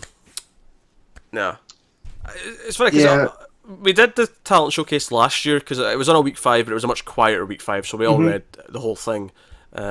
And I remember it being a very mixed bag. I remember there had been 1 or 2 stories that were pretty good, and then there was a couple that were okay, and then there was just a few that were just downright terrible.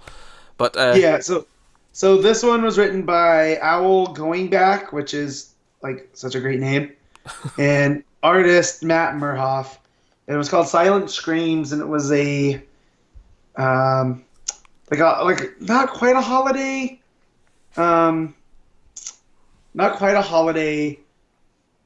Poison Ivy story, but it could be read like that because she ends up fighting this demon that's made out of plants that sucks out your soul. It's like a succubus, and it's just basically a short action scene where basically people are kind of going missing, and she's kind of on the job. So she's that anti-hero Ivy that I love. And she ends up fighting this demon, and the art's fantastic. The Matt Merhoff he draws a pretty great Ivy. So if they ever do a German Daredevil, I feel like Matt Murdoff should be the name of him. But so the succubus pulls out the life force, but in order, she draws it out and it attacks Ivy, and then she blows this plant dust on her that's flammable, and then pulls out this lighter out of, I guess her bra. I guess that's where she keeps things. She doesn't look like she has pockets in the traditional, but it's Harley's Zippo lighter. Like it has the Harley Quinn designs on it, and then ends up just burning the succubus down. And then it ends with this whole scorched earth of this cabin that she was in, but new plant life's coming up through it. So it's this whole, to just, create, you must destroy. And, it was pretty good. I mean, it was in the middle of, like you said, that new talent showcase. I didn't read anything else out of there because, again, I was reading this at the shop. So yeah, any longer would have been suspicious. Exactly. But there's some other stuff I wanted to check out. I think there was a Deadshot story in there that had to be good. But again, after the Halloween special, I kind of got burnt on these. So yeah, obviously, I think one of the books next week is the Christmas special or the holiday special, which I may check out. Like, it was actually quite good last year, if I recall. Most of the stories in that were good last year, so I'll check and see who's in it. In terms of like the creators, like who's involved in the stories. Maybe it'll be worth checking out. But that said, like, I got a list right here for you if you want to hear just real quick. Well, what's the highlights? Is there anyone sticking out that you think I'm going to go ooh and ah? Oh yeah, just about everybody. Okay, fair enough. Okay, I guess I'll be checking that out then. We got Greg Rucka, Tom King, Denny O'Neil, Jeff Lemire, Max Landis, Christopher Priest, Shea Fontana, and Josh Williamson. Jesus Christ! All right, okay, so I'll be reading that next week. 1 minute. My dog's going nuts. I gotta go figure out why. So give me a minute. Well, we wrapped up that anyway. So with that said, I think we'll do our best of the week stuff before we get to Wonder Woman: The Circle. We'll save that for last, since it's not eligible for any of the best of stuff. Since it's a classic story, of course. So what we usually do here, we pick our favourite panel / moment of the week. We pick our favourite cover. We pick our favourite art, and then of course our top 5 books of the week, which, I mean, this week is most of the books, but it's still worth doing, I think, just in the, I like ranking things. Why not? Let's rank. Yes, you do. You're the Lord of Lists. Yes, List Master. That is my Twitter name for a reason. So, alright, so panel / moment, Matt. What you picking? So mine comes from Batman, and it's that one that I talked about that I hunt for. About he's mad because he's alone, but he's alone because he's mad. And that's, again, speaks to me on so many levels. So, and it's just such a great moment there. And then the way that it builds up, that's where they start to build up their first kiss. And that page is spectacular. So I'm also going with Batman. I think I have... Part of me really wants to go with that double page spread of them both standing in the roof in the rain. That is beautiful. But part of me, I think, also wants to go with the full page spread right near the start, where she's still in the Batmobile and she's behind the wheel and she's got this big grin on her face. You got all the speed lines. So I think I'm going to go with that. And honestly, though, I have to confess, the reason why I'm picking that one over the double page spread is because I already saw that double page spread last week on Twitter. So I've already had time to get used to that one. Whereas her behind the wheel was new. That was like, oh shit. Yeah. That was a great moment. So I'm picking that. So Catwoman's taking the cake for that for me this week. So best cover of the week. I think I'm going to have to give this to Super Sons. Me too. Yeah, you got Crypto running away, dragging John along. You've got Bat-Hound dragging Damien. It's too much fun to not give it to Super Sons, I think, this week. So there you go. That was nice. That was nice and easy. Best art of the week, Matt. Yeah. So this one's really difficult to do because I don't know if I give it to Weeks or if I give it to Lark. Oh, you don't have to pick. You just give it to the book. Well, then it's the Batman Annual. Okay. But that doesn't have to pick one or the other. Yeah, you don't have to. I've never really done that, I don't think. You can just... But it was between that and then Creature of the Night and Mystic Q. But I just think like the Lark stuff's so strong, the Weak stuff, like the fact that he added in Porky's from the Elmer Fudd issue, that's the place that she crashes into in the Batmobile. Okay. Yeah. I love continuity stuff like that. But yeah, Batman Annual. Yeah, I hate to be boring, but Batman Annual's probably taking it for me. Although not to discount Creature of the Night, which was also beautiful to look at. Fantastic. So your top 5 of the week, Matt. Alright. No surprise is here. Batman Annual, number 1. Number 2 is going to be Super Sons, but not by much because Creature of the Night's 3. just right there. I just think to balance out the emotions, I needed that little fun in between them with Super Sons.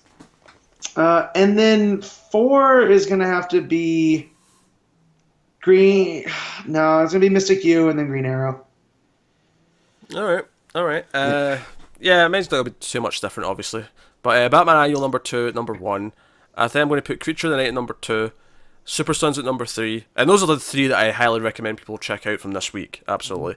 Then 4, just kind of by default, we're at Green Arrow, which was okay, but not great. And then 5, again, just kind of by default, Aquaman goes there, I guess. But I mean, well, no, Mystic U, but I didn't finish that, so I feel weird picking that. But, you know, it's just kind of by default at that point. Like, there wasn't 5 great books this week because there was only 6 books out. But, hey.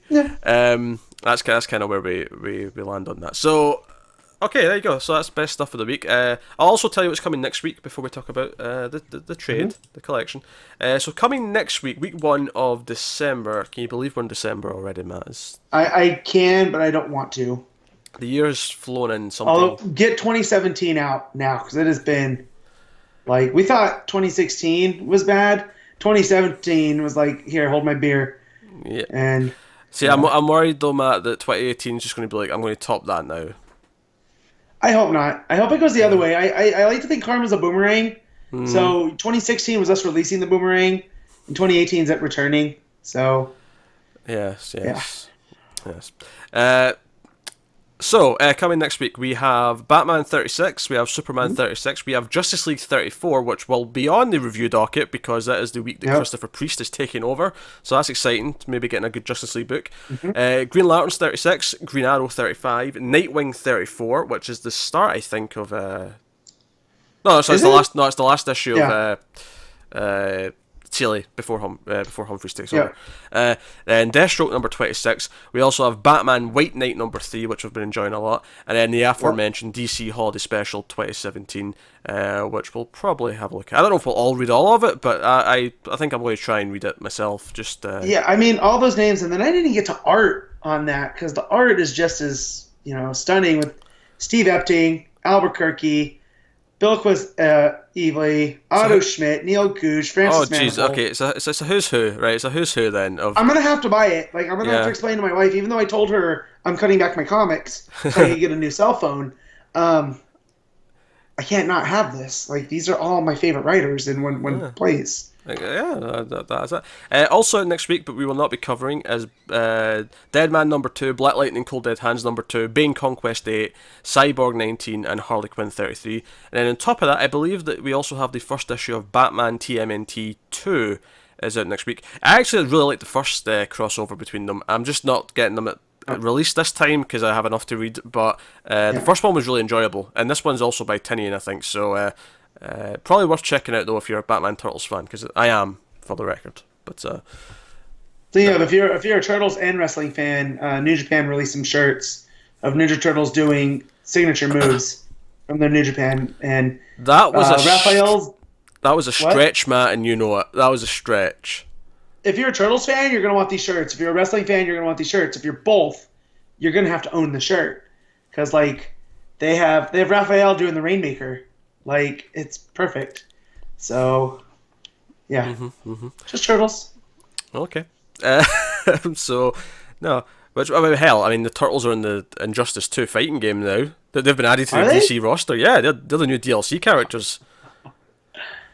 Wow. You should check out the trailer, Matt, where they revealed it, because they announced, I think, Atom and Killer Frost were in the same pack, so you had like footage of them fighting, and then it went all dark, and you saw like a sigh fall out, and you see like Raph come out in the hat and trench coat from the movie, and then it reveals the Turtles, and it's the movie. It's the first like 1991 movie look at the Turtles. It looks great, and you know what? I said this on Twitter. That honestly, I feel like you could just add Turtles to the DCU and the comics, and I'd be fine with it. They'd fit. I'd be happy with it. Just add them.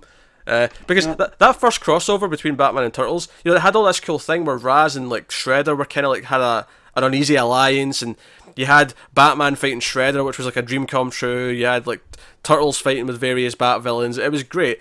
They fit. Just you've got the Foot Clan versus the League of Assassins. Great stuff. Great. Just give me it. Put them in the DCU. It's fine. Yeah, it sounds like I'm being dismissive, but I'm only dismissive so I don't go buy this thing. So, yeah, I got enough on my plate, Pete. Next time it's on sale, get the first trade. The first time we did this, it was a lot of fun. And Raphael and Batman don't see eye to eye because they're so similar, which just read course perfectly. So no. Also out next week is the Justice League Power Rangers hardcover, which I don't even know if that finished its singles run. Did it? I liked the first 3 issues of that a lot, but it kept getting delayed, so I just kind of fell away from it. Gotcha. Well, the hardcover's out next week, so if you're interested, figured we could mention that. That's cool. So there you go. That's what's coming next week. So normally we wrap up the show at this point, but it's a week 5, which means we have one more thing left to do, which is talk about what won our Patreon vote for this month, for this week 5. And the winner, which beat off some stiff competition, was Wonder Woman: The Circle, which is written by Gail Simone, with art by Bernard Chang and Terry Dodson, amongst others. So this is a 4-issue arc. Is fantastic. Art is very good. Dodson's doing Wonder Woman. I love the Morrison Earth 1. I think that was Dodson art. So, yeah. Not read that, but it's on the eventual to read list. No, it wasn't. That was somebody else. Ignore me. I'm stupid. Yeah, it was Paquette, I think. Was it not? Yes. It was. Yeah, it was Yannick Paquette. Anyway, so this is a 4-issue arc. This was the first arc by Gail Simone in her run. This was issues 14 through 17 of the 3rd volume of Wonder Woman, which, just to explain that, so basically, when Crisis on Infinite Earths happened, Flash restarted its numbering with a new series for Wally West. Yep. Wonder Woman did the same thing, even though it was still Diana. They did a relaunch, kind of like how Superman got Superman Volume 2 and Man of Steel kind of kicked off all that. So Wonder Woman had a big Volume 2, which went for 200 and about 20 issues. That ended with the Greg Rucka run, the original Greg Rucka run. And then they relaunched it after Infinite Crisis, which is what this volume is. So there was 13 issues before this with stuff. And then issue 14 was the start of Gail Simone's run. So a few things just to sort of that I quickly learned, because I'd never read any of this stuff from this era. So I don't think you're reading comics at this point. And issues, no. Yeah, so you're picking up trades. I remember all this happening because I remember picking up Simone's first issue. Really? Because I never read Wonder Woman before. And I was like, this might be a good entryway. Was it? No. I mean, even for us now, having read all of Rucka's new Wonder Woman, having read a good chunk of Rucka's first Wonder Woman, I've got the second trade ready to go. I'm waiting for the third trade to come out so I can get reading that. And just having a much better understanding of the character. So right away there were some things in this that were kind of different. So now I actually looked this up to find out why this was the case. But apparently the reason for this is that Cersei put a spell on Wonder Woman that dictated that when she was not Wonder Woman, and I think that just means when she's out of costume, she does not have her powers. She is just a regular mortal. And right now, her whole thing is that she has a secret identity of Diana Prince, but in this part of the comic continuity, she is working as a secret agent for the DMA, the Department of Metahuman Affairs. Which is oh man, this is when all the government organizations at DC started going out of whack. Yeah, but because at this point you also have the DEO, and you had all the different labs and whatnot. But yeah, it was interesting because I think we've found out now that Wonder Woman's the one character that really doesn't need a secret identity. We can call her Diana Prince when she's an ambassador, but she's Diana with Themyscira. That's who she is. She is Wonder Woman. Yeah, in and out. That's something that really. It's kind of like Thor in a way, because Thor, a lot of the time just doesn't bother with it. But there is times in Thor history where he's this Donald Blake character, and Donald Blake, Eric Masterson at points, with Thunderstrike, and it's whatever. Also, get into this little arc here. Some things worth mentioning. Themyscira is all but abandoned by Hippolyta is there, along with these other characters that were introduced to her in hidden prison cells. But the rest of the Amazons are actually banished from the island because of the war they waged on man in previous stories, which I think the Amazons attack. Was that in Rucka's run later on? I think he built to it, but I remember Will Pfeiffer was really the person that wrote it. All right, okay. I picked up that mini, and it was kind of rough in parts just because it felt like they were just doing an event to do an event, So, and Wonder Woman had been front focus. I think So the point I'm getting to here, though, is just everything I've just spoke about, is that continuity with Wonder Woman was in a very different place in this story. So that took a little bit of adjusting to sort of understand where we are, what's going on, what the rules are right now. And I kind of got them as I was reading it. But so basically, the plot of this one is that two things. We have a flashback story of these four assassins, four Amazons, who were basically appalled. They were basically trained to be the bodyguards of Hippolyta. But then when she decided to try and have a child, they were appalled. They were, this is going to breed jealousy and envy because none of us can have kids. So they tried to assassinate baby Diana on the night she's born. And that's why they're in prison for that. So that's told. We get a little flashback at the start of each issue that kind of tells that story. Yep.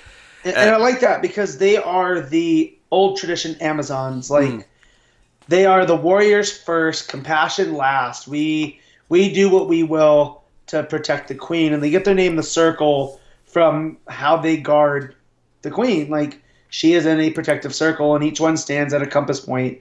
So north, east, south, and west. And that's how we're introduced to them, that they are kept isolated on it's that 2-page layout where it's all these it's like a big 9-panel sort of grid over 2 pages where the north, south, east, and west, and I pointed to the wrong directions there, but ignore that. That's where you introduced each of them, whatever their position was in the cells. So it's a really nice sort of layout touch. Exactly. But the present day story is that. So we start with Wonder Woman, who is actually fighting a guerrilla uprising. Gorilla Grodd has gotten a group of gorillas to fight for him. And Wonder Woman... Super gorillas, yeah. Wonder Woman's fighting them, and she actually talks them out of it. She actually uses her compassion and her reason to actually say, hey, no, Grodd's convinced you of this, but this is not true. I will vouch for, many of man's world, not all of them, but I'll vouch for many. And she basically forms a truce with these gorillas, who end up being her backup later on.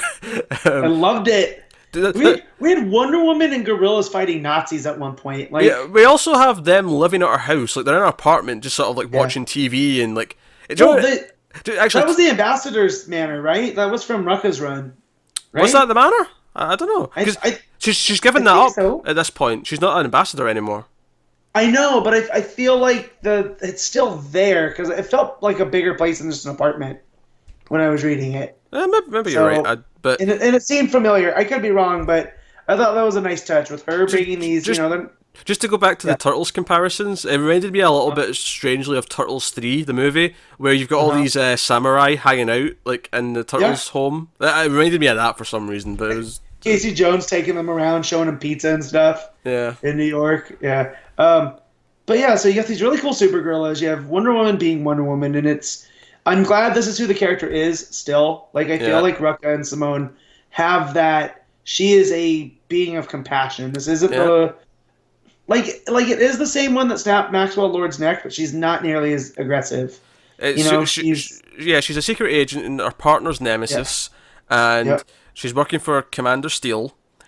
Yep, and that was fun. Yeah, that was a fun. I wasn't expecting him. They do a weird thing with Etta, where they kind of introduce her like she's going to be an antagonist, but by the end you realise she's actually on her side, and she's been kind of snipping for her. But it's not our Etta that we're used to. Oh yeah, this is slim, sexy, blonde Etta, who I'm really not used to. No, not at all. But whatever. But yeah, so they think so she's still friends with Diana, and they're gonna put her in to keep tabs on her, but it's little do they know I'm her best friend. Yeah. And it's her birthday. They're having office party for her and cake, and then the plot actually kicks in where they go to investigate this thing, and so we have what's his name? Something Nazi. Overman. Captain Nazi. Captain Nazi. Overman's there you go. The evil Nazi Superman. Yeah, but no, I was trying to remember what his name was. How I forgot Captain Nazi, I don't know. How do you forget Captain Nazi? I don't know. Who I think is responsible for Captain Marvel Jr.'s origin. And I think he's the one that crippled Freddie Freeman. And I did not know that. That is some good... Again, see what you get when you talk comics with me. Bit of trivia there for you. That's cool. That was from the old... He wasn't Charlton. What was he? What's the name of that comic imprint that he was at? Anyways, I can't remember. That was from the old days. But Where anyway, was Captain Marvel at before he was at DC? and then they bought them. I can't remember. Anyways, I cannot remember. I could sit here for 30 minutes trying to think of that, and I wouldn't think of it. I'm gonna figure out. But yeah, so Captain Nazi, he's basically what he sounds like. Honestly, I actually like the whole story, but my favourite part of the book from an art perspective is actually the start of issue 2. Because basically, she's fighting him with Nemesis, and he's attacking him, he's really big and strong, and she's like, oh shit, I'm weak because I'm Diana Prince right now, I don't have my powers.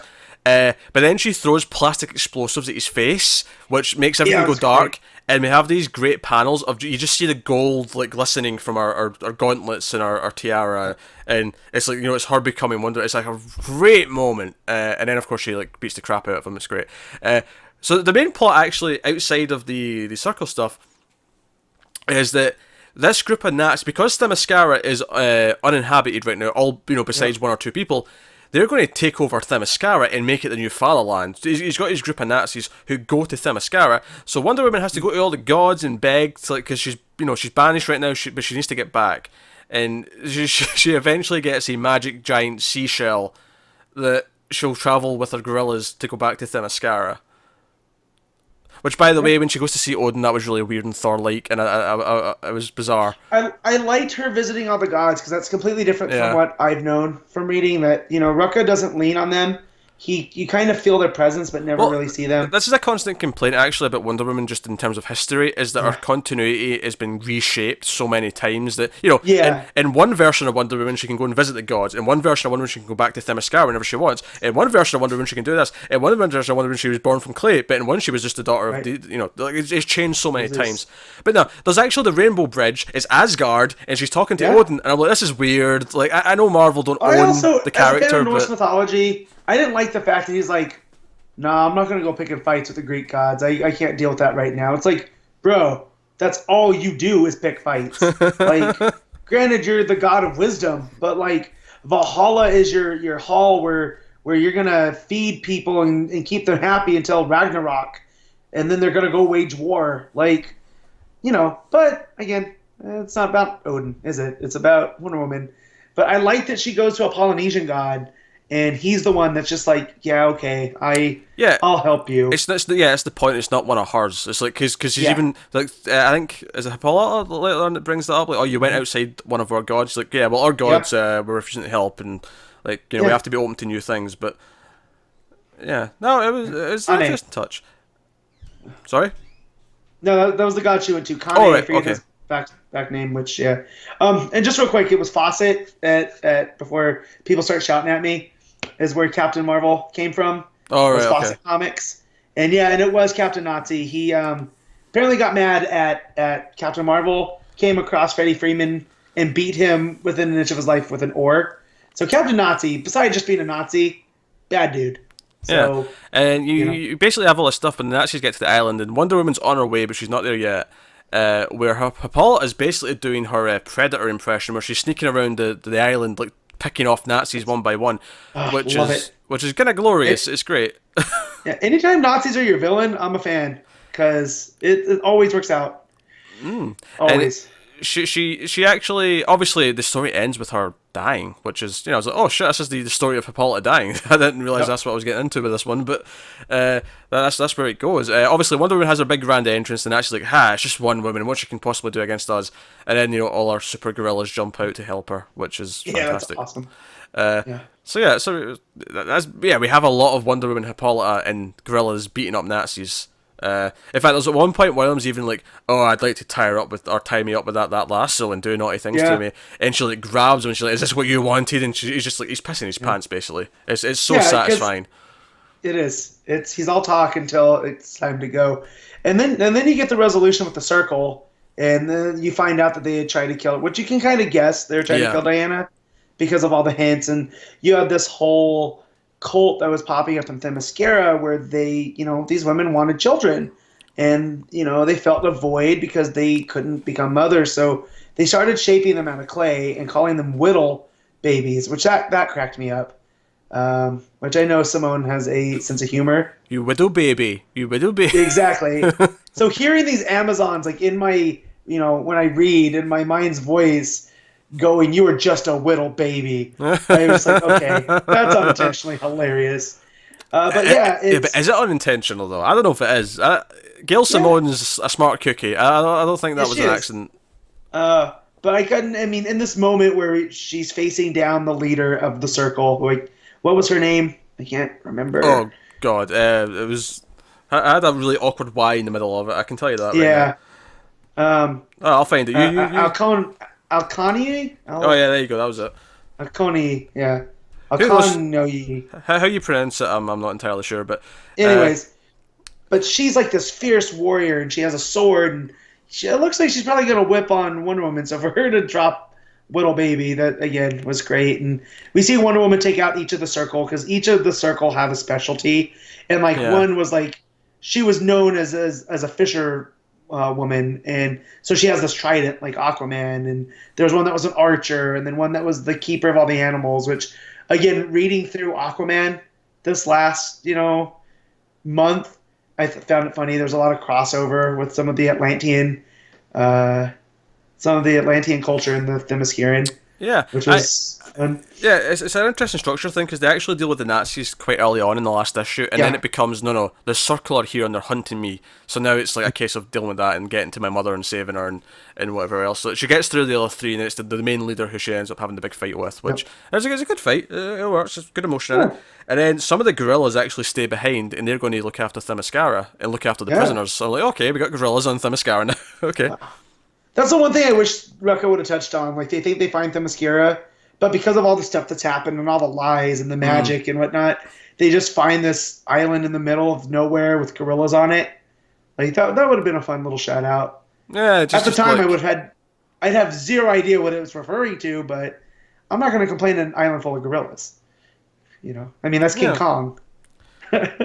Yeah, and we end the story with her coming back, and the Justice League are there with cake, because they know it's Wonder Woman's birthday, so she gets more cake. And Plastic Man, always nice to see him with more cake. So, I actually enjoyed this a lot. I mean, obviously I didn't like it as much as Rucka's stuff, but it was a very different take in Wonder Woman, because it is all this different continuity stuff where because especially this whole thing with the no powers when she's Diana Prince. I'm like, okay, what is it? Just the costume being on is the difference? Is that what constitutes it? That's she's now Wonder Woman, or I mean, I guess it makes sense. I mean, all of her things she puts on all have mystical properties to them. Yeah, so and I understand what they want to do. They wanted to differentiate her from other heroes by tying her down to she can't be Wonder Woman all the time, because that's who she was in Rucka's run.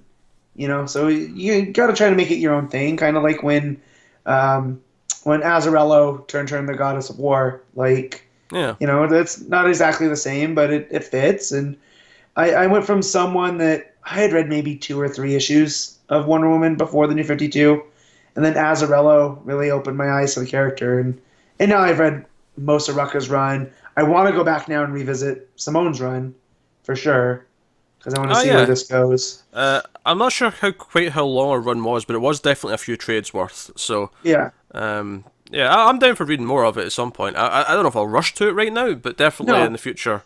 But yeah, Wonder Woman's definitely a blind spot. I mean, I read so much of these other, as we've seen. I know a lot about a lot of characters, but Wonder Woman was always a blind spot, just because I never felt DC took her seriously, and now it feels good. Like in the last 5 years, they have really pushed her to be that third pillar of the Trinity, where she kind of was lagging. I feel like there was these good stories, like Rucka's stuff early on was fantastic, but I feel I didn't get the same play there. No, it does feel like her status has been elevated. Obviously, having a good movie out that everyone seemed to like does not hurt that that raising status, but. But no, it's it's good to see. It's good to revisit another Wonder Woman story because obviously, as much as we love the Rucka stuff, it's actually nice to read one by a different writer. Where I'm like, okay, now here's another example of Wonder Woman from years gone by. It's kind of funny though. This is actually the volume that ran up until the New 52. This is the one that ended. But they pulled a Marvel with this one though, because when they realised they're hitting issue 600, they actually changed it back to the original numbering, which is something that I make fun of Marvel for all the time, because they've done that so many times with different books. They literally just did it with Thor, and that's why I'm now behind on Thor. Because when 700 came out, they put out this big, quadruple sized issue, and now the next one is 701. So it's just like, well, I liked having the nice round 30 number. Like that was fine, guys. Well, I'm all for the big legacy number, and the problem with Marvel is that they've reset it so many times it has no meaning anymore. No. Well, this is the Mighty Thor 700. I doubt that's what issue 700 actually was. Versus Journey into Mystery, when that renumbered, that made sense. Because you were reviving this book that hadn't been around for a while, as if it had still continued on. Yeah, of course they're doing it with Spider-Man as well, because Spider-Man's about to hit 800, so that's, just conveniently they were like 793 or something like that when they did the legacy numbering. Yeah. So it's like, okay, right, we're getting close. But hey, don't get me wrong, I wouldn't have minded at the start of Rebirth if Batman, Superman, Flash, Wonder Woman all went back to original numbering. I would have been okay with that, because I kind of liked them having been up there on the numbers. But I feel like the fact that they just did it with Detective in Action made those feel special, because those are the flagship books at DC. And, well, we're hitting 1,000. Superman 800? Yeah, well, I mean, if I'm going to make a criticism about that, is I'm glad they acknowledged that we had Superman 800, Batman 800, Wonder Woman 700, that we're getting Flash 700 soon. I feel like it's good they're acknowledging it, but all of those so far have not felt like they were actually, like, the story just felt like the next chapter. It didn't feel like, this is a big deal because it's issue 700. No, but that's what I'm saying. They're not falling into that trap where we're going to do this whole big thing and, I'd be okay with it, though. I'd be okay with a bigger issue to celebrate that. Well, like, Action 1000 should be this big, huge, like, thing, because no other comic has gotten that far. Yeah, and obviously Detective will do the same thing about a year later when we get to that. But like, I don't mind them doing like the annual sized issues at 25 to celebrate that. Like, once every couple of years, or once a year if it's double shipping, I suppose. But we can get a bigger issue. But hey, but no. So yeah, art was really good in this. Story was pretty solid. Honestly, my only kind of criticism, not so much about this story specifically, is just about Wonder Woman in general. I feel like almost every story I read about her does flashbacks to Themyscira, and I get that it's a big part of her past, but we could have a story where it doesn't flashback to Themyscira once in a while. That's where I look at Rucka's run, and I'm like, I love that he tied it off. Which is like, well, no, you can't go back anymore, and every time you've been back, it's been a lie. That's true. And that's true. I love that he did that. So. Hopefully that's the status quo going forward until the next, whatever they choose to do with her. Well, but you say that, but then the very first arc we had after Rucka left was with someone who was doing flashbacks. Yeah, but not to Themyscira. I mean... It was Themyscira. Oh, that's right. I forget. I'm jumping over... Yeah, she was a little girl and stuff, yeah. Yeah, but that's fine. I mean, she hadn't left. I just mean, like, she's not going back, I'm just saying, like, there's always flashbacks to her time in Themyscira. I'm like, okay, I get it's important. We don't need it every single time. It's like Batman's flashbacks to his training. I don't mind those either. Like, he learned a lot of stuff. You don't get those nearly as often as flashbacks to Themyscira. True. And maybe that's why I like them so much. Who knows? Every single Batman story doesn't have, like, here's him kicking a tree. To be fair, if they did that, I would love it. But no, action was really good. Wonder Woman using compassion with the gorillas was cool. Plot was fun. I had some nice big money moments with her finally getting to the island and the big sort of like, she's here now with the cavalry, and it was, it was good stuff. Fun. Like I say, Hippolyta being all, Rambo in the jungle was good stuff. So, solid book, solid arc from Gail Simone. So. Recommend checking it out. But anyway, that actually wraps up our show. That's been episode 80 of Comics from the Multiverse. So by all means, let us know what you thought of this week's books and Wonder Woman: The Circle if you've read it in the comments below. You can subscribe, all that stuff. Get us on the Twitters at DC Comics Podcast. You can also support the show and support the channel as a whole over at patreon.com/MelFuzzTV. Obviously, every time there's a week 5, you get to vote on a book if you're a patron, but you also get access to a monthly bonus episode that me and Connor do, where we do a trade paperback or a collection or a graphic novel of some sorts. We did Watchmen this past month. We're not actually sure what we're doing for December yet, but we will have one. Get on that. Yeah, we're trying to figure that out. I think the idea was Batman Noel, but the problem is that we're worried that that's a little bit too short. That might not actually give us a full episode, so we'll see. I don't know. But hey, that's I was trying to think of another Batman Christmas story, but I really can't. No. I'm surprised they haven't done like a Batman version of the Dickens story. That's what Noel is. You know, Christmas Carol. Oh, is it? Yeah. Excuse my ignorance. I've not read it, but I'm pretty sure that's what it's based on. Gotcha. But yeah, so check out Patreon, fun stuff there, as well for other things that we do on YouTube and podcast-wise, with movies and TV and stuff. Of course, me and Connor also do television for the Multiverse every week, in which we talk about the DC TV shows. Obviously, Crisis on Earth X was this week, so we actually did episodes early this week for that. Typically, though, it's the end of a Sunday, or very early Monday, where we'll look back at the past week of DC shows and talk about them. So check out that as well. That's television for the Multiverse. But otherwise, that is us. So thank you once again for watching or listening. We always appreciate it. Love you loads. This has been episode 80. Keep reading comics, guys, and always remember to never get lost in the Speed Force.